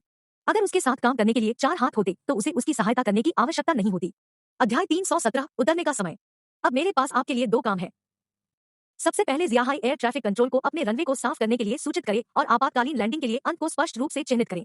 दूसरा, अपने फोन पर स्विच करें और मैप्स पर जाएं, फिर ज़ियाहाई हवाई अड्डे के स्थान को चिन्हित करें। मुझे यह सुनिश्चित करने के लिए हमारे अधिकार प्राप्त करने की आवश्यकता है कि हम ज़ियाहाई की ओर उड़ान भरें, न कि किसी अन्य शहर की ओर। टैन निंगफू सहपायलट की सीट पर बैठे क्योंकि जियाओ लो ने शांति से उन्हें 2 कार्यों के लिए निर्देश दिए। विमान की संचार प्रणाली को कुई जिहो द्वारा अलग कर दिया गया था, इसलिए वे विमान के नेविगेशन सिस्टम के रूप में सेवा करने के लिए केवल स्मार्टफोन के जीपीएस और स्थान सेवाओं पर भरोसा कर सकते थे। ठीक है, जरूर। टैन निंगफू ने तुरंत अपना फोन निकाला, लेकिन उसे जल्दी से पता चला कि वहां उसे सिग्नल नहीं मिल सकता है। जियाओ लो ने उसे अपना डिवाइस दिया और कहा, इसके बजाय मेरे फोन का उपयोग करें। शियाओ लो का फोन उन्हें एनएसए ने जारी किया था। इससे पहले कि वह टैन निंगफू को फोन सौंपता, उसने इसे अनलॉक किया और फ्लाइट मोड बंद कर दिया। नियमित फोन हवा में इस ऊंचाई पर सिग्नल प्राप्त करने में सक्षम नहीं होंगे, लेकिन एनएसए द्वारा जारी फोन स्मार्टफोन का एक उन्नत संस्करण था और न केवल स्थलीय ट्रांसमिशन टावरों से सिग्नल प्राप्त कर सकता था, बल्कि उपग्रह के माध्यम से भी संवाद कर सकता था। वास्तव में यह किसी भी समय दुनिया के किसी भी कोने में सचमुच काम कर सकता है। टैन निंगफू ने तुरंत ज़ियाहाई एयरपोर्ट एटीसी से संपर्क किया और जियाओ लो के संदेश को स्पष्ट रूप से बताया। जैसे ही उन्हें मेरे कॉल मिला, ज़ियाहाई हवाई अड्डे के अधिकारी तुरंत आपातकालीन लैंडिंग के लिए जुट गए। टैन निंगफू ने फिर मैप ऐप खोला और ज़ियाहाई हवाई अड्डे के स्थान को चिन्हित किया। हम 45 डिग्री से उड़ान भर रहे हैं, श्री जियाओ। जियाओ लो ने फोन मानचित्र पर स्थान पर नजर डाली और फिर विमान पाठ्यक्रम को बदलना शुरू कर दिया। भाई वाह, फोन का ब्रांड क्या है? यह वास्तव में शक्तिशाली है। इसे इस उच्च ऊंचाई पर सिग्नल की ताकत की एक पूरी पट्टी मिल रही है।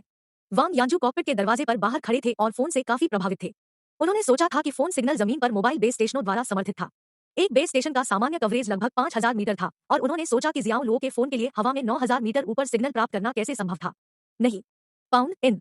शियाओ लो ने उसे नजरअंदाज कर दिया और विमान को ज़ियाहाई हवाई अड्डे की ओर जाने वाले मार्ग पर रखने पर ध्यान केंद्रित किया। पर सर, उसके चालक दल और प्रथम श्रेणी के केबिन में यात्रियों ने विस्मय से जियाओ लो को देखा। वह एक पहेली था, न केवल वह एक डॉक्टर था जिसने सिर्फ एक जीवन बचाया था, अब वह विमान के शीर्ष पर था जो निकटतम हवाई अड्डे पर उड़ान भरने और सुरक्षित रूप से उतरने का प्रयास कर रहा था।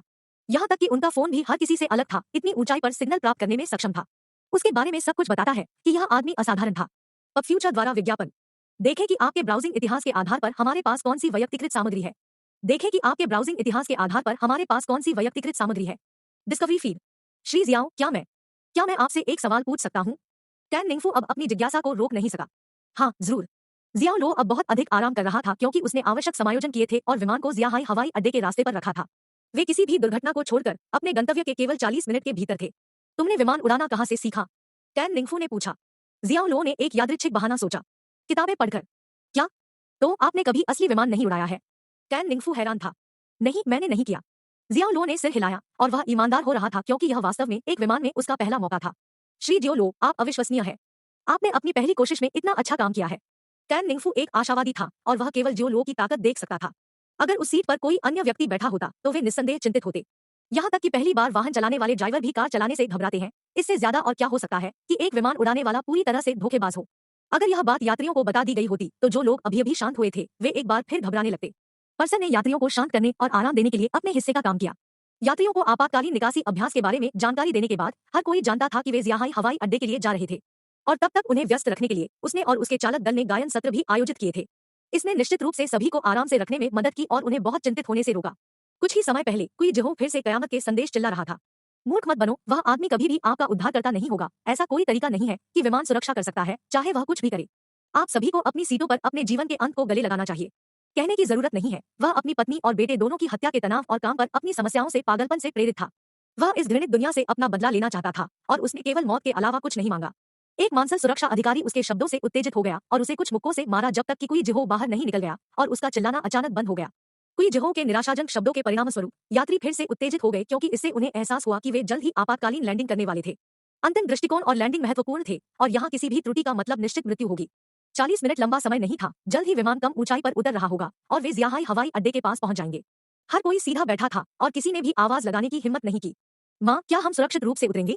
एक लड़की ने अपनी माँ को कसकर गले लगाते हुए पूछा। अब फ्यूचर द्वारा विज्ञापन। हाँ, हम करेंगे, हम निश्चित रूप से करेंगे और हम जल्द ही पिताजी को देखेंगे, माँ ने अपने डरे हुए बच्चे को दिलासा देते हुए कहा। जब अन्य यात्रियों ने यह सुना तो उनके दिल अपने बच्चों के साथ यात्रा करने वाले सभी माता पिता के लिए निकल गए। उसी समय वे यह उम्मीद करने से खुद को रोक नहीं सके कि अब वे जो कुछ भी अनुभव कर रहे थे वह आपदा फिल्मों के उन दृश्यों की तरह हो जाएगा जहां बच्चे होने पर चीजें अच्छी हो जाएंगी। हर कोई मेरे भाई पर विश्वास रखे, वह निश्चित रूप से विमान को सुरक्षित रूप से उतार देगा, वांग यांजू जोर से चिल्लाया। एक फ्लाइट अटेंडेंट ने कहा, देवियों और सज्जनों, हमने उतरना शुरू कर दिया है, कृपया सुनिश्चित करें कि आपकी सीटें सीधी हों और अपनी सीट बेल्ट बांध लें। लैंडिंग करने से ठीक पहले हम आपको फिर से सूचित करेंगे।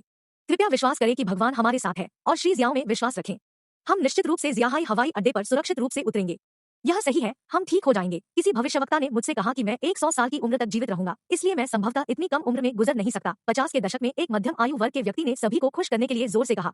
हाँ। हर कोई विडंबना पर हंसा। यह सुनना दिलचस्प था कि 50 के दशक में मरने को कम उम्र में मरना माना जाता था। अधिक लोगों ने मजाक करना शुरू कर दिया और केबिन का माहौल हल्का हो गया था, जिससे निराशा दूर थी। कॉकपिट में ज़ियाहाई एयरपोर्ट एटीसी से एक कॉल आई और यह एक महिला हवाई यातायात नियंत्रक की आवाज थी। उन्होंने कहा, ध्यान दे बोइंग 747, ध्यान दे बोइंग 747, हमने रनवे को साफ कर दिया है। पहुंच के अंत को आपातकालीन रोशनी के साथ चिन्हित किया गया है। आपका दृष्टिकोण अच्छा है, लैंडिंग प्राप्त करने योग्य है। Good luck. इसे कॉपी करें। रोजर। जियाओ लो ने जवाब दिया और ज़ियाहाई हवाई अड्डे के पास ट्रेन को समायोजित किया। टैन निंगफू स्पष्ट रूप से घबराया हुआ था और उसके पैर थोड़ा हिल रहे थे, लेकिन जियाओ लो ने उसे सुरक्षा की एक बहुत जरूरी भावना दी थी। इस आदमी में दूसरों को शांत करने और उस पर भरोसा करने की जन्मजात क्षमता थी। विमान शंघाई हवाई अड्डे के अपने अंतिम चरण में था और गति और ऊंचाई में कम हो रहा था। शहर की रोशनी दूर से देखी जा सकती थी, जो आकाश में सितारों के समुद्र के समान थी। एज लाइटिंग की पंक्तियों ने स्पष्ट रूप से रनवे की सीमाओं को रेखांकित किया और रनवे के पहुंच छोर पर सफेद ब्लिंकिंग लाइट्स की एक जोड़ी ऐसी लग रही थी जैसे वे विमान पर सवार 2 सैकड़ों खोई हुई भेड़ों को अपना रास्ता खोजने के लिए मार्गदर्शन कर रहे थे। क्या जियाओ लो बिल्कुल नर्वस नहीं था? हाँ, वह निश्चित रूप से बहुत घबराए हुए थे। उन्होंने विमान उड़ाने की पायलटिंग क्षमता प्राप्त की होगी, लेकिन इसका मतलब यह नहीं था कि वह विमान को उड़ाने और उतारने के लिए आवश्यक अनुभव से लैस थे। आंधी में मजबूत विद्युत चुंबकीय क्षेत्र से अधिकांश मीटर क्षतिग्रस्त हो गए, जिसके परिणामस्वरूप विमान के ऑटो लैंडिंग फंक्शन में खराबी आई। वह केवल दृष्टि से लैंडिंग का प्रयास कर सकता था। जब हम उतर रहे हों, तो सुनिश्चित करें कि आप उस जुए को लगातार पकड़ते हैं और रनवे के बाईं ओर रोशनी के उन 2 सेटों पर नजर रखते हैं। क्या आप इसे देखते हैं? सुनिश्चित करें कि वे 2 लाल बत्ती और 2 सफेद रोशनी है। जब कोई बदलाव हो तो तुरंत मुझे सूचित करें। जियाओ लो ने उसे याद दिलाया। हाँ, ठीक है, मुझे यह मिल गया। टैन निंगफू ने जवाब दिया और उसकी आंखें पूरी तरह से पापी रोशनी के 2 सेटों पर टिकी हुई थी। यह एक सटीक दृष्टिकोण पथ संकेतक था जो एक पायलट को रनवे पर सही ग्लाइड स्लोप प्राप्त करने और बनाए रखने में मदद करने के लिए मार्गदर्शन जानकारी प्रदान करता था। जब इसे बदल दिया गया है, तो इसका मतलब था कि दृष्टिकोण गलत था और तत्काल समायोजन की आवश्यकता थी। बहुत अधिक और लैंडिंग पर बल विमान के लैंडिंग गियर को तोड़ सकता है। यदि लैंडिंग गियर से समझौता किया गया था, तो यह एक तेज गति से आ रही कार पर टायर फटने के बराबर था, जिसके परिणामस्वरूप गंभीर परिणाम हुए। अध्याय 318 लैंडिंग। जियाओ लो ने धुंध के भारी कफन के माध्यम से देखते हुए कड़ी मेहनत की और वह पहले से ही 2 चमकती रोशनी देख सकता था जो रनवे के पहुंचन को चिन्हित करता था। उन्होंने अपने लक्ष्य के रूप में रनवे की दहलीज पर प्रकाश प्रणालियों की सरणी के साथ अपना अंतिम दृष्टिकोण शुरू किया। 2 चमकती रोशनी से परे केंद्र के दोनों ओर सफेद रोशनी की 3 लाइनें थी जो 1000 मीटर तक फैली हुई थी। यह टचडाउन जोन था और जहां जियाओ लो उतरने का इरादा रखता था। विमान ऊंचाई चेतावनी प्रणाली से लैस था, जो स्वचालित रूप से कॉकपिट में एक मौखिक चेतावनी और बीप को सक्रिय करता था ताकि पायलट को उसकी ऊंचाई के बारे में सतर्क किया जा सके। 500 मीटर, 300 मीटर, 200 मीटर। विमान तेजी से उतरने के साथ हिंसक रूप से हिल गया और यात्रियों को भारहीनता की भावना महसूस हुई। अगर उन्हें अपनी सीटों पर नहीं झुकाया गया होता, तो उन्हें निश्चित रूप से अशांत दृष्टिकोण के दौरान फेंक दिया गया होता। भगवान हमें आशीर्वाद दे, भगवान हमें आशीर्वाद दे। कुछ यात्रियों ने अपनी आंखें कसकर बंद कर ली थी और हताश प्रार्थना में थे। श्री जियाओ, रोशनी लाल हो गई है। टैन निंगफू, जो पीएपीआई रोशनी पर पूरा ध्यान दे रहा था, अचानक अलार्म में चिल्लाया। दोहरी लाल बत्ती ने संकेत दिया कि विमान बहुत नीचे आ रहा था और रनवे की दहलीज से पहले टच डाउन हो जाएगा। उठो। शियाओ लो ने अपनी पकड़ मजबूत कर ली और दोनों हाथों से जुए पर बलपूर्वक पीछे खींच लिया, जिससे विमान की नाक मामूली रूप से ऊपर उठ गई। बूम। रनवे से संपर्क होने के बाद विमान एक कान चकनाचूर धमाके के साथ टचडाउन जोन में घुस गया। विमान के रनवे से नीचे चीखते ही केबिन हिलने लगा और यात्रियों को ऐसा महसूस हुआ कि वे किसी भागे हुए बस के अंदर हैं। जैसे ही विमान आगे की ओर चिल्लाया, यात्रियों ने खुद को तैयार कर लिया। उनमें से कुछ ने अपनी आंखें कसकर बंद कर ली, जबकि अन्य ने मौन प्रार्थनाओं को बुदबुदाया। ऐसा महसूस हुआ कि वे मौत की सजा का इंतजार कर रहे थे। लैंडिंग एक उड़ान का सबसे जोखिम भरा चरण था और यह निर्णायक क्षण था जो यह निर्धारित करेगा कि वे जीवित रहते हैं या नष्ट हो जाते हैं। पब फ्यूचर द्वारा विज्ञापन। जुए को मजबूती से पकड़ो और जाने मत दो। जियाओ लो ने टैन निंगफू को चिल्लाया क्योंकि उन्होंने रिवर्स थ्रस्ट लीवर को लगाया और सावधानी से ब्रेक लगाए। यद्यपि टैन निंगफू डर गया था, उसने अपनी शिष्टता बनाए रखी और जैसा उसे बताया गया था, नियंत्रण स्तंभ को मजबूती से पकड़ते हुए किया। बाहरी रूप से उसके पास एक मीठा और सौम्य व्यवहार था, लेकिन नीचे वह कठोर सामान से बना था। एक बार भी वह कई लोगों की तरह घबराई या चिल्लाई। जैसे ही विमान रनवे से नीचे उतरा, गर्म टायर करा उठे और चिल्लाने लगे और ब्रेक लगे होने पर चिंगारियां उड़ गई। विशाल विमान एक उग्र जानवर की तरह दहाड़ रहा था क्योंकि उसके लैंडिंग गियर से धुआं निकल रहा था। ऐसा नहीं लग रहा था कि यह रनवे के अंत से पहले रुक सकता है। हार्ड लैंडिंग का मुख्य कारण यह था कि विमान बहुत नीचे आ गया था और टचडाउन करने से पहले उसे फिर से ऊपर खींचना पड़ा।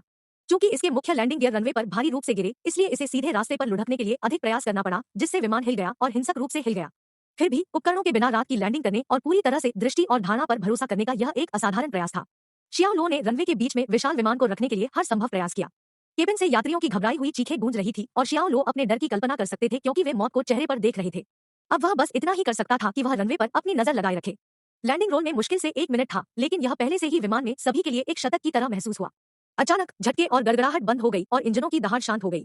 विशाल जंबो जेट लगभग 80 मीटर प्रति घंटे तक धीमा हो गया और धीरे धीरे आगे बढ़ता रहा जब तक कि यह अंततः रनवे के अंत से ठीक पहले रुक नहीं गया। हम उतर गए हैं, हम सुरक्षित और स्वस्थ हैं।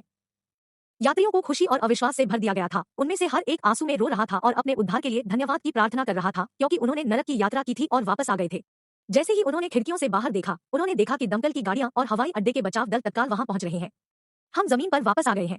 हम बच गए, हम जीवित हैं। महान लैंडिंग, यह सिर्फ अविश्वसनीय है। कई लोगों को हिंसक रूप से फेंकने के बावजूद वे शायद ही खुशी की अपनी भावनाओं को छिपा सकते थे। पर सर, चालक दल और सुरक्षा अधिकारी हक्के बक्के रह गए। यह एक विचित्र सपने की तरह लग रहा था। सबसे पहले कप्तान को सहपायलट द्वारा अक्षम कर दिया गया था, जो विमान को नीचे लाने और उसके साथ सभी को लाने के लिए दृढ़ था। फिर उसने दिन को बचाने के लिए विमान को कहीं भी नहीं रखा, केवल जियाओ उपनाम से एक रहस्यमय युवा नायक के लिए। पूरा अनुभव असली था और वे विश्वास नहीं कर सकते थे कि वे कहानी बताने के लिए अभी भी जीवित थे। जियाओ लो ने राहत की गहरी भावना महसूस की। वह पसीने से तरबतर था और पायलट की सीट पर वापस झुक गया। यदि यह प्रतिभाशाली प्रणाली नहीं होती तो वे अनंत काल के लिए बादलों में घूमने वाली खोई हुई आत्माएं बन गए होते। और अगर झांग दशान वहां होता तो उसने इसका अंत नहीं सुना होता। अपनी पहली उड़ान पर सारा नाटक। जैसे ही वह खुद की रचना कर रहा था, उसने कुई जिहो की एक झलक देखी और अचानक उस आदमी की हत्या करने का आग्रह महसूस किया, अगर आसपास कोई और नहीं था। कुई जिहो ठीक हो गए थे और होश में थे जब उन्हें पता चला कि विमान पहले ही जियाहाई हवाई अड्डे पर उतर चुका था। क्या संभावनाएं थी? उसका चेहरा चमक रहा था और वह खुद को दोहराता रहा, यह कैसे हो सकता है? यह कैसे हो सकता है? पब फ्यूचर द्वारा विज्ञापन। ठीक है, यह कैसे हो सकता है? विमान संभवतः जमीन पर सुरक्षित रूप से कैसे उतर सकता था? बचाव दल ने पहले से ही खुले केबिन के दरवाजों पर बोर्डिंग स्टेप्स तैनात कर दिए थे। फायर ट्रकों ने विमान को घेर लिया था और फायर और मेडिकल टीम पहले से ही निकासी में सहायता के लिए केबिन में अपना रास्ता बना रहे थे। हवाई अड्डे के बचाव दलों को आपातकालीन अभ्यासों में अच्छी तरह से प्रशिक्षित किया गया था और जब उन्होंने मजबूर लैंडिंग देखी तो पहले से ही सबसे खराब स्थिति का अनुमान लगा लिया था। बोइंग 747 की पहुंच गति और इसके ग्लाइड पथ के अभिविन्यास को देखते हुए वे जानते थे कि वे कई घायल यात्रियों का सामना करेंगे। जब दरवाजे खोले गए तो वे कई यात्रियों को तत्काल चिकित्सा उपचार प्रदान करने के लिए जल्दी से हाथ पर थे, जिन्हें अपने शरीर के विभिन्न हिस्सों में घावों और टूटी हड्डियों का सामना करना पड़ा था। पर्सन और उसके चालक दल ने केबिन से निकासी का आयोजन किया और व्यवस्थित रूप से उतरना सुनिश्चित किया। अपने सामने फ्लाइट अटेंडेंट के निर्देशों का पालन करें। घायल यात्रियों को पहले विमान से उतरने दें। केबिन में अच्छी व्यवस्था बनाए रखी गई थी और हर कोई शांत रहा। निकासी कुशलतापूर्वक की गई क्योंकि घायलों को चिकित्सा देखभाल प्राप्त करने के लिए पहले विमान से बाहर लाया गया था। हवाई अड्डे और नागरिक उड्डयन अधिकारियों के कई वरिष्ठ निदेशक भी वहां पहुंचे और उन्हें पर्सर द्वारा घटना के बारे में जानकारी दी गई। कोई जिहो वास्तव में इसके लिए भुगतान करेगा। संक्षिप्त भाषण के दौरान निर्देशकों में से एक ने शाप दिया। निर्देशक ने फिर मुस्कुराते हुए पर्सर और क्रू की सराहना की। आप सभी ने जबरदस्त दबाव में अच्छा काम किया है। ऐसी परिस्थितियों में विमान को उतारना और जानमाल के नुकसान को रोकना सराहनीय है। इसके लिए आप सभी मान्यता और प्रशंसा के पात्र हैं और कंपनी की ओर से मैं ईमानदारी से आपको धन्यवाद देता हूँ। पर्सन ने कहा, हम केवल अपना काम कर रहे थे, लेकिन अगर विमान में सवार कोई यात्री नहीं होता जो विमान को उड़ाना जानता था तो हम सुरक्षित रूप से लैंड नहीं कर पाते। चालक दल के अन्य सदस्यों ने सहमति में सिर हिलाया। जियाओ लो नायक था जिसने दिन को बचाया और वे उससे कोई श्रेय नहीं लेंगे। दोनों निर्देशकों ने एक दूसरे को देखा और एक दूसरे की आंखों में आश्चर्य देखा। यात्री? कौन सा यात्री? क्या ओल्ड मां ने विमान नहीं उतारा था? नहीं, यह ओल्ड मां नहीं था, वह पहले से ही कोई जिहो द्वारा अक्षम हो गया था। पर्सन ने अपना सिर हिलाते हुए कहा। जैसे ही उसने बात की, कप्तान को एक स्ट्रेचर पर विमान से नीचे ले जाया गया, जिसने तुरंत पुष्टि की कि उसने अभी क्या कहा था। यहाँ क्या हो रहा था? निर्देशक हैरान रह गए। तो फिर फ्लाइट डेक में कैप्टन मां के बिना विमान सुरक्षित रूप से कैसे उतर सकता था? यह एक आपातकालीन लैंडिंग थी जिसमें एक विमान शामिल था जिसने विनाशकारी उपकरण विफलता का अनुभव किया था। उनके पास कोई अल्पविराम नहीं था, कोई नेविगेशन नहीं था और लगभग सभी मीटर क्षतिग्रस्त हो गए थे। लैंडिंग को एटीसी से कोई समर्थन नहीं मिला और केवल ग्राउंड विजुअल एड्स पर भरोसा किया जा सकता था। यहाँ तक कि ओल्ड मां जैसे अनुभवी पायलट को भी यह बेहद चुनौतीपूर्ण लगा होगा। लेकिन फिर भी यहाँ इसे रनवे के अंत में पार्क किया गया था, जिसमें मुश्किल से कोई संरचनात्मक क्षति हुई थी। यह लगभग सही मजबूत लैंडिंग थी। निदेशक अभी भी असमंजस में थे और उन्हें विश्वास नहीं हो रहा था कि एक यात्री ने विमान को उतारा है। यह कैसे हो सकता है? एक यात्री एक अनुभवी और पूरी तरह से प्रशिक्षित एयरलाइन कप्तान की तुलना में अधिक कुशल कैसे हो सकता है? वह कहाँ है? निदेशकों ने पूछा। वह अभी भी लिटिल फू के साथ बोर्ड पर है और उसे जल्द ही नीचे आना चाहिए, पर्सन ने जवाब दिया। दोनों निर्देशकों ने केबिन के दरवाजे की ओर देखा। वे यह देखने के लिए उत्सुक थे कि वह कौन था। शायद नागरिक उड्डयन सेवाओं से उनके अपने लोगों में से एक। वह जो भी थे, उन्हें बधाई। अध्याय 319 स्केलर्स और सासेंग प्रशंसक। निर्देशक अभी भी नायक की एक झलक की प्रतीक्षा कर रहे थे जिसने दिन को बचाया। टैन निंगफू पहले से ही विमान से उतर रहा था, लेकिन अभी भी जियाओ लो का कोई संकेत नहीं था। तो वह कहाँ था? हवाई अड्डे और नागरिक उड्डयन प्राधिकरणों के दो निदेशकों ने पर्सर को एक पूछताछ का रूप दिया और वे थोड़ा अधीर हो रहे थे। वह आदमी कहाँ था जिसने अकेले ही विमान को सुरक्षित लैंडिंग के लिए पायलट किया? पर्सर जल्दी से टैन निंगफू के पास गया, जो अभी उतरा था और बाकी इंतजार कर रहे चालक दल के सदस्यों में शामिल हो रहा था। लिटिल फू, श्री जियाओ कहाँ है?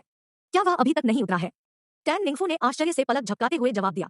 हो, तुमने उसे उतरते हुए कब देखा? पर्सर ने कुछ तत्परता के साथ बोलते हुए पूछा। जैसे ही दरवाजा खुला, उन्होंने अपना सामान इकट्ठा किया और रैंप पर चले गए। पर्सर यह जानते हुए काम गया कि यह उन दोनों को पसंद नहीं आने वाला था। यहाँ क्या हो रहा है? आदमी कहाँ है? जहाँ दोनों निदेशक खड़े थे, वहां से एक दृढ़ आवाज आई। पर्सन ने मुड़ते हुए शर्मिंदा होकर कहा, सर, ऐसा लगता है कि वह अन्य यात्रियों के साथ उतर गया जैसा कि हम पहले बात कर रहे थे। क्या? दोनों निर्देशकों ने नाराजगी जताई। इतना सक्षम पायलट अपनी नाक के नीचे से दूर जा रहा है और यह सोचने के लिए कि वे उसे एक पायलट के रूप में काम पर रखने जा रहे हैं और उसे एक आकर्षक पारिश्रमिक पैकेज की पेशकश कर रहे हैं। तुम्हारे साथ क्या गलत है? क्या आप अपने यात्रियों पर भी नजर नहीं रख सकते? उस व्यक्ति की तो बात ही छोड़ दीजिए जिसने सभी की जान बचाई। मुझे खेद है सर, मैं पूरी जिम्मेदारी लेता हूँ। मैं पर्सन ने अपना सिर नीचे करते हुए जवाब दिया। दूसरे निर्देशक ने अपना हाथ हिलाया और कहा, चिंता मत करो, यह तुम्हारी गलती नहीं है। कौन अनुमान लगा सकता है कि वह बस भाग जाएगा? लेकिन यह ठीक है, हम यात्री मैनिफेस्ट की जांच कर सकते हैं और इसके अलावा सभी उड़ान जानकारी सिस्टम में अपडेट की जाएगी, इसलिए उसे ढूंढना मुश्किल काम नहीं होगा। अंदर सुनकर टैन निंगफू जल्दी से सहायता करने के लिए आगे आया जहां वह कर सकता था। सर, मुझे उनकी संपर्क जानकारी मिल गई है। निर्देशक यह सुनकर खुश हुए। फिर जल्दी से उसे संपर्क करें और उसे बताएं कि हम उसे जानना चाहते हैं। ठीक है। पब फ्यूचर द्वारा विज्ञापन। टैन निंगफू ने सिर हिलाया और कॉल किया, लेकिन जियो लो का फोन नहीं पहुंच सका। उस सटीक क्षण में निर्देशकों के दोनों सेल फोन एक साथ बज उठे। उन दोनों ने अपनी स्क्रीन पर एक नजर डाली और जब उन्होंने कॉलर आईडी देखी तो उनके चेहरे पर गंभीर भाव आ गए। कॉल एक वरिष्ठ से आया था और उन दोनों को निर्देश दिया गया था कि वे मामले की जांच न करें या यात्री की पहचान का पता न लगाएं। जब उन्होंने कॉल खत्म किया तो वे दोनों हक्के बक्के लग रहे थे। इस व्यक्ति ने आपात स्थिति में एक बोइंग जे को सुरक्षित उतार लिया था, तो उसकी पहचान गोपनीय क्यों रखनी पड़ी? क्या यह जानकारी इतनी संवेदनशील थी कि उनके वरिष्ठ अधिकारियों को उन्हें रोकने के लिए सीधा आदेश देना पड़ा? जैसे ही वह जियाहाई हवाई अड्डे के मुख्य कॉन्कोर्स में गेट ए से बाहर निकला, जियाओ लो फोन पर था, अपने सूटकेस को खींच रहा था। निर्देशक दो, आपकी मदद के लिए बहुत बहुत धन्यवाद। जियाओ लो अनुचित ध्यान आकर्षित नहीं करना चाहता था और इसलिए उसने तुरंत गुझांगो को घटना के बारे में सूचित किया। गुझांगो ने एसीए के शीर्ष व्यक्ति तक पहुंचने के लिए तुरंत कनेक्शन के अपने नेटवर्क का उपयोग किया ताकि यह सुनिश्चित किया जा सके कि जियाओ लो से जुड़े कुछ भी उजागर नहीं होगा। आपको मेरे प्रति इतना विनम्र होने की जरूरत नहीं है, बहुत अधिक ध्यान संगठन के लिए बुरा है। लेकिन यहाँ आप हैं, मुझे फिर से प्रभावित कर रहे हैं। क्यों आप एक नागरिक विमान भी उड़ा सकते हैं? मैं अब सोच रहा हूँ कि क्या इस दुनिया में कुछ भी है जो आप नहीं कर सकते। हाहा। गुझांगो अब जियाओ लो में और भी अधिक रुचि ले रहा था। जियो लो पर अब तक प्राप्त सभी जानकारी से यह स्पष्ट था कि उनके पास कौशल सेट की एक प्रभावशाली सरणी थी और इनमें से प्रत्येक कौशल को उच्च स्तर की उत्कृष्टता के लिए सम्मानित किया गया था। उदाहरण के लिए कंप्यूटर प्रौद्योगिकी जियाओ लो के पास मौजूद कौशल में से एक थी। गुझांगो ने इस आदमी को एक वास्तविक ऑलराउंडर पाया जो हर तरह से सक्षम था। उन्होंने सोचा कि क्या जियाओ लो को एक अत्यधिक विकसित मस्तिष्क का आशीर्वाद मिला है जो मानव मन की वास्तविक क्षमता को अनलॉक कर सकता है। मैंने अभी हवाई जहाज को पायलट करने के तरीके पर एक किताब पढ़ी है। जियाओ लो ने स्थिति पर प्रकाश डालने का प्रयास करते हुए कहा, आप सिर्फ एक किताब पढ़कर एक विमान उड़ाने में कामयाब रहे? आपको एक प्रतिभाशाली होना चाहिए। गुझांगो ने जियाओ लो के अपने आकलन में उदारतापूर्वक सराहना की और कहा, वैसे मैं आपको एनएसए में उन तथाकथित कंप्यूटर विद से मिलने के लिए समय दूंगा। यदि आप मुझसे पूछते हैं तो वे आपकी छोटी उंगली के बराबर भी नहीं है, इसलिए मुझे कुछ मार्गदर्शन प्रदान करने में मदद करें। तो ऐसा लग रहा था कि जियाओ लो के पास आखिरकार भुगतान करने के लिए कर्ज था। जियाओ लो ने भौहें सिकोड़ी और अजीब तरह से मुस्कुराया। उन्होंने एक मिनट के लिए भी नहीं सोचा था कि गुझांगो ने उन्हें बदले में कुछ भी नहीं करने के लिए कारावास से मुक्त कर दिया था और यह उनके और गुझांगो के बीच एक सुविधाजनक व्यवस्था की तरह लग रहा था। निश्चित रूप से जियाओ लो जेल में नहीं रहना चाहता था और दूसरी ओर गुझांगो अपने देश की सेवा करने के लिए एक ब्लेड चाहता था, इसलिए यह एक लेन देन था। ठीक है, जरूर। लापरवाही से अभिवादन करने के बाद दोनों ने कॉल समाप्त कर दिया। शियाओ लो ने फोन को वापस अपनी जेब में रखा और शहर के रात के दृश्य को स्कैन करते हुए जियाहाई की हवा में सांस ली। उन्होंने यहाँ रहते हुए 4 साल बिताए थे और तब से बहुत कुछ नहीं बदला था, कम से कम हवाई अड्डा अभी भी वही बना हुआ था। तभी एक औरत उसके पास आई। उसके पास सस्सी, कंधे की लंबाई वाले बाल और एक खूबसूरत आकृति थी। वह मुस्कुराई और पूछा, क्या आप श्री जियाओ लो? मैं हूँ, और तुम हो? पब फ्यूचर द्वारा विज्ञापन। हेलो श्री जियाओ, मैं मिस्सू का सहायक लो पिंगक्सियांग हूँ, लेकिन आप मुझे लिटिल लो कह सकते हैं। मिस्सू ने मुझे आपको लेने के लिए आने के लिए कहा, उसने थोड़ा झुकते हुए कहा। जियाओ लो ने मुस्कान लौटाई और जवाब दिया, ओह महान, धन्यवाद। बिल्कुल नहीं श्री जियाओ, मुझे आपको धन्यवाद देना चाहिए, लो पिंगक्सियांग ने कहा जब वह अपने सूटकेस के साथ जियाओ लो की मदद करने के लिए पहुंची। जियाओ लो ने विनम्रतापूर्वक उसकी सहायता को अस्वीकार कर दिया। यह ठीक है, मैं खुद सामान संभालूंगा, बस रास्ता तय करूंगा। वह स्वेच्छा से दूसरों को परेशान करने वाला नहीं था और विशेष रूप से एक महिला को अपने सामान के साथ मदद करने से नहीं। यह कुछ ऐसा था जिसके बारे में वह अजीब महसूस करेगा, परिस्थितियों की परवाह किए बिना। लो पिंगक्सियांग ने मामले को आगे नहीं बढ़ाया क्योंकि एक अनुभवी व्यक्तिगत सहायक होने के नाते उसने लोगों के प्रति संवेदनशील होना सीखा था और सूक्ष्म संकेतों को लेने के लिए जल्दी था। वह जानती थी कि जियाओ लो सिर्फ विनम्र होने की कोशिश नहीं कर रहा था। इस तरह श्री जियाओ, उसने अपने हाथ से इशारा किया, फिर वहीं जारी रखा जहां वह पहले चली गई थी। जब मैं जियांगचेंग में था तो मैं वह था जिसने बेई बेई को खो दिया था, लेकिन सौभाग्य से आपने उसे बचा लिया, अन्यथा मैं बहुत परेशानी में पड़ जाऊंगा। आप इसके लिए दोषी नहीं है, वे ठग थे, जियो लो ने कहा। लो पिंगक्सियांग ने जवाब दिया, अगर मैं विरोध करने के लिए पर्याप्त बहादुर होता तो शायद बेई बेई को छीन नहीं लिया गया होता। जाहिर है यह घटना अभी भी उसके दिमाग में ताजा थी और उसने इसके लिए खुद को दोषी ठहराया। शियाओ लो मुस्कुराया लेकिन कुछ नहीं कहा। उन्हें सड़क के किनारे खड़े एक काले रंग के वाहन के पास आने में ज्यादा समय नहीं लगा। लो पिंगक्सियांग ने शियाओ लो के लिए पीछे का दरवाजा खोला, फिर वह ड्राइवर की सीट पर बैठ गई और धीरे धीरे ड्राइव करना शुरू कर दिया। अचानक एक सफेद रंग की वैन उनके पास से गुजरी और उनके वाहन के सामने आ गई। लो पिंगक्सियांग डर में चिल्लाया और जल्दी से ब्रेक पर पटक दिया। काले रंग का वाहन एक कठिन स्टॉप पर आ गया, मुश्किल से कई सेंटीमीटर से सफेद वैन के साथ टक्कर से बच गया। ओह नहीं, यह एक स्केल पर है, लो पिंगक्सियांग ने कहा। ओह, एक स्केलर क्या है? स्केलर्स अवैध टिकट विक्रेता है और वे जासूसी करते हैं और सभी मशहूर हस्तियों के अज्ञात दैनिक कार्यक्रमों और नौकरियों पर नजर रखते हैं और उन्हें लगातार परेशान करते हैं। उन्होंने कहा, वे इससे जीविकोपार्जन करते हैं और यहाँ तक कि उन पागल प्रशंसकों के साथ एक श्रृंखला भी बनाई है जिन्हें हमारे सर्कल में सासिंग प्रशंसकों के रूप में जाना जाता है। उन्होंने सोचा होगा कि मिस्सू इस वाहन में थी और उन्होंने हमें रुकने के लिए मजबूर किया। जब वह बोल रही थी 4 या 5 लोगों को अपने हाथों में कैमरे के साथ सफेद वैन से उतरते हुए देखा जा सकता था और उन्होंने काले वाहन की तस्वीरें लेना शुरू कर दिया। देवी सू, कृपया हमें आप पर एक नजर डालें। हम आपको अपनी आंखों से देखने के लिए 10 दिनों से अधिक समय से हवाई अड्डे पर बैठे हैं। मैं आपका बहुत बड़ा प्रशंसक हूँ मिस सू, कृपया मुझे एक नजर डालने दें। मैं आपके साथ आमने सामने खड़े होने का सपना देख रहा हूँ।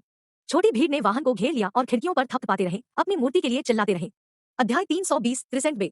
इसके लुक से एक सेलिब्रिटी का जीवन जीना कोई आसान काम नहीं था। यह विचार तुरंत जियाओ लो के दिमाग में आया जब उन्होंने अपने वाहन के बाहर लोगों के समूह को देखा।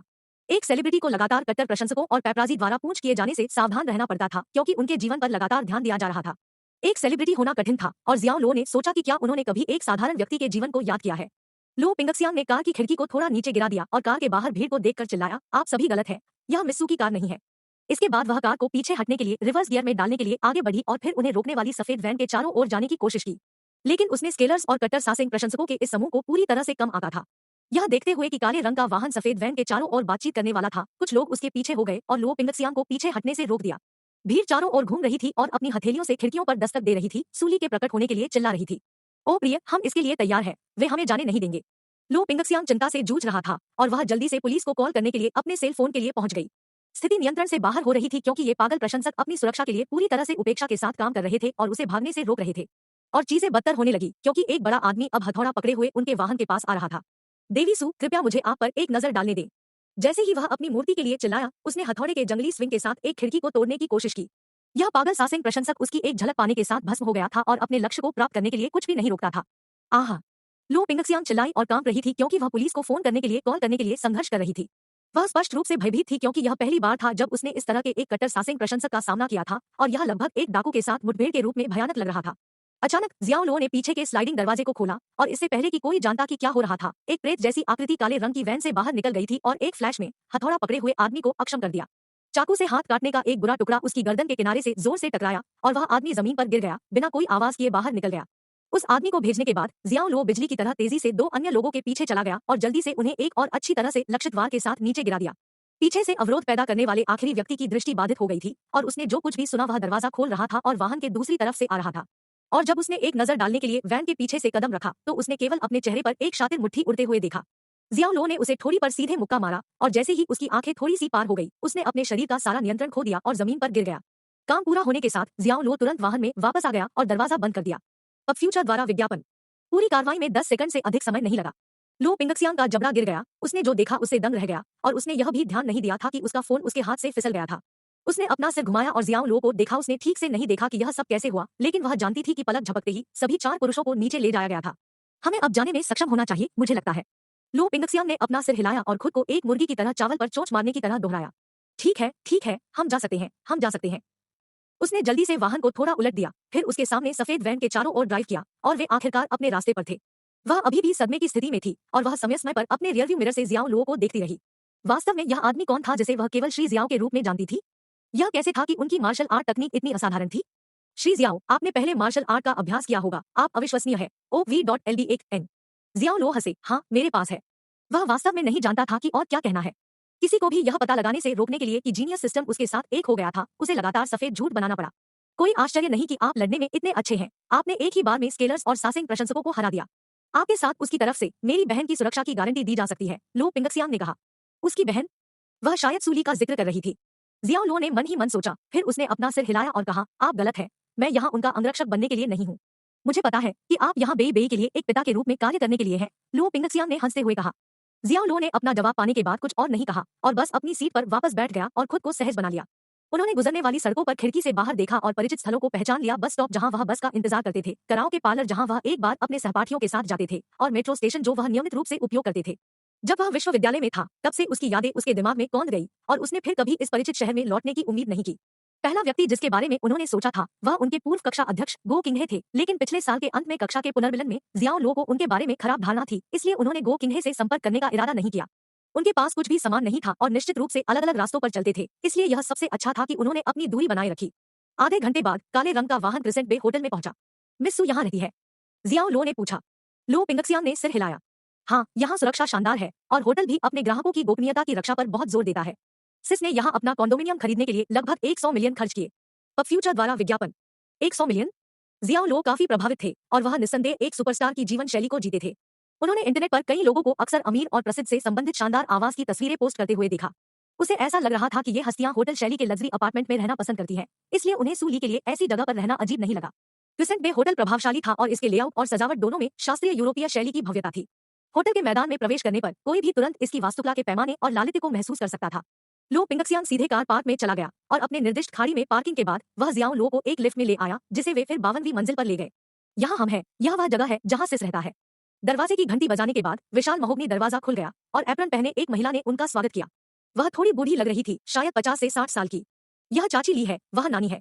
लो पिंगक्सियांग ने खुशी से परिचय दिया। आंटी ली, यह मिस्टर शियाओ है। हेलो मिस्टर जियाओ, कृपया अंदर आओ, मिस सू थोड़ी देर से इंतजार कर रही है, चाची ली ने विनम्रता से झुकते हुए कहा। जियाओ लो अंदर चला गया और चारों ओर देखा। यह जगह बर्फसफेद चमड़े के सोफे, महोगनी फर्नीचर और सीढ़ियों के किनारे कोने में एक 3 मीटर लंबा बोनसाई से सुसज्जित था। कॉन्डोमिनियम ने कम से कम 600 वर्ग मीटर पर कब्जा कर लिया और आधुनिक उपकरणों के एक पूर्ण सूट से लैस था। क्या मिस सू, उसकी बेटी और चाची ली ही इतने बड़े अपार्टमेंट में रह रहे हैं? हाँ, लो पिंगक्सियांग ने जवाब दिया। उसके परिवार के बाकी लोगों के बारे में क्या? सिस की एक माँ और भाई है, लेकिन उनमें से कोई भी यहाँ नहीं रहता है। ऐसा नहीं है कि सिस उन्हें नहीं चाहता है, लेकिन यह उन्हें प्रशंसकों द्वारा परेशान होने से बचाने के लिए है, इसलिए इस तरह वे सामान्य जीवन जी सकते हैं। तो यह ऐसा ही था। जियाओ लो ने स्वीकृति में अपना सिर हिलाया और वह सराहना कर सकता था कि सू ली ने ऐसा करने का फैसला क्यों किया। पिताजी। ऊपर फर्श से एक बच्चे की उत्साह खुश आवाज आई। जियाओ लो तुरंत मुड़ा और सू जियाओबे को नंगे पैर सीढ़ियों से नीचे भागते हुए देखा। वह एक छोटी गुड़िया की तरह लग रही थी, बर्फसफेद त्वचा, बड़ी चमकदार आंखों की एक जोड़ी, एक मुड़ी हुई नाक और मुस्कुराते होंठ। वह उसकी नन्ही परी थी। सू जियाओबे, दौड़ो मत। सू जियाओबे के बाद पुकारते हुए एक पतली आकृति कमरे से बाहर निकल गई। वह एक आश्चर्यजनक सुंदरता थी, उसके बाल आधे जुड़े में ढीले ढंग से बंधे हुए थे, उसकी लंबी पतली गर्दन को बढ़ा रहे थे। सू ली के अलावा और कौन हो सकता था?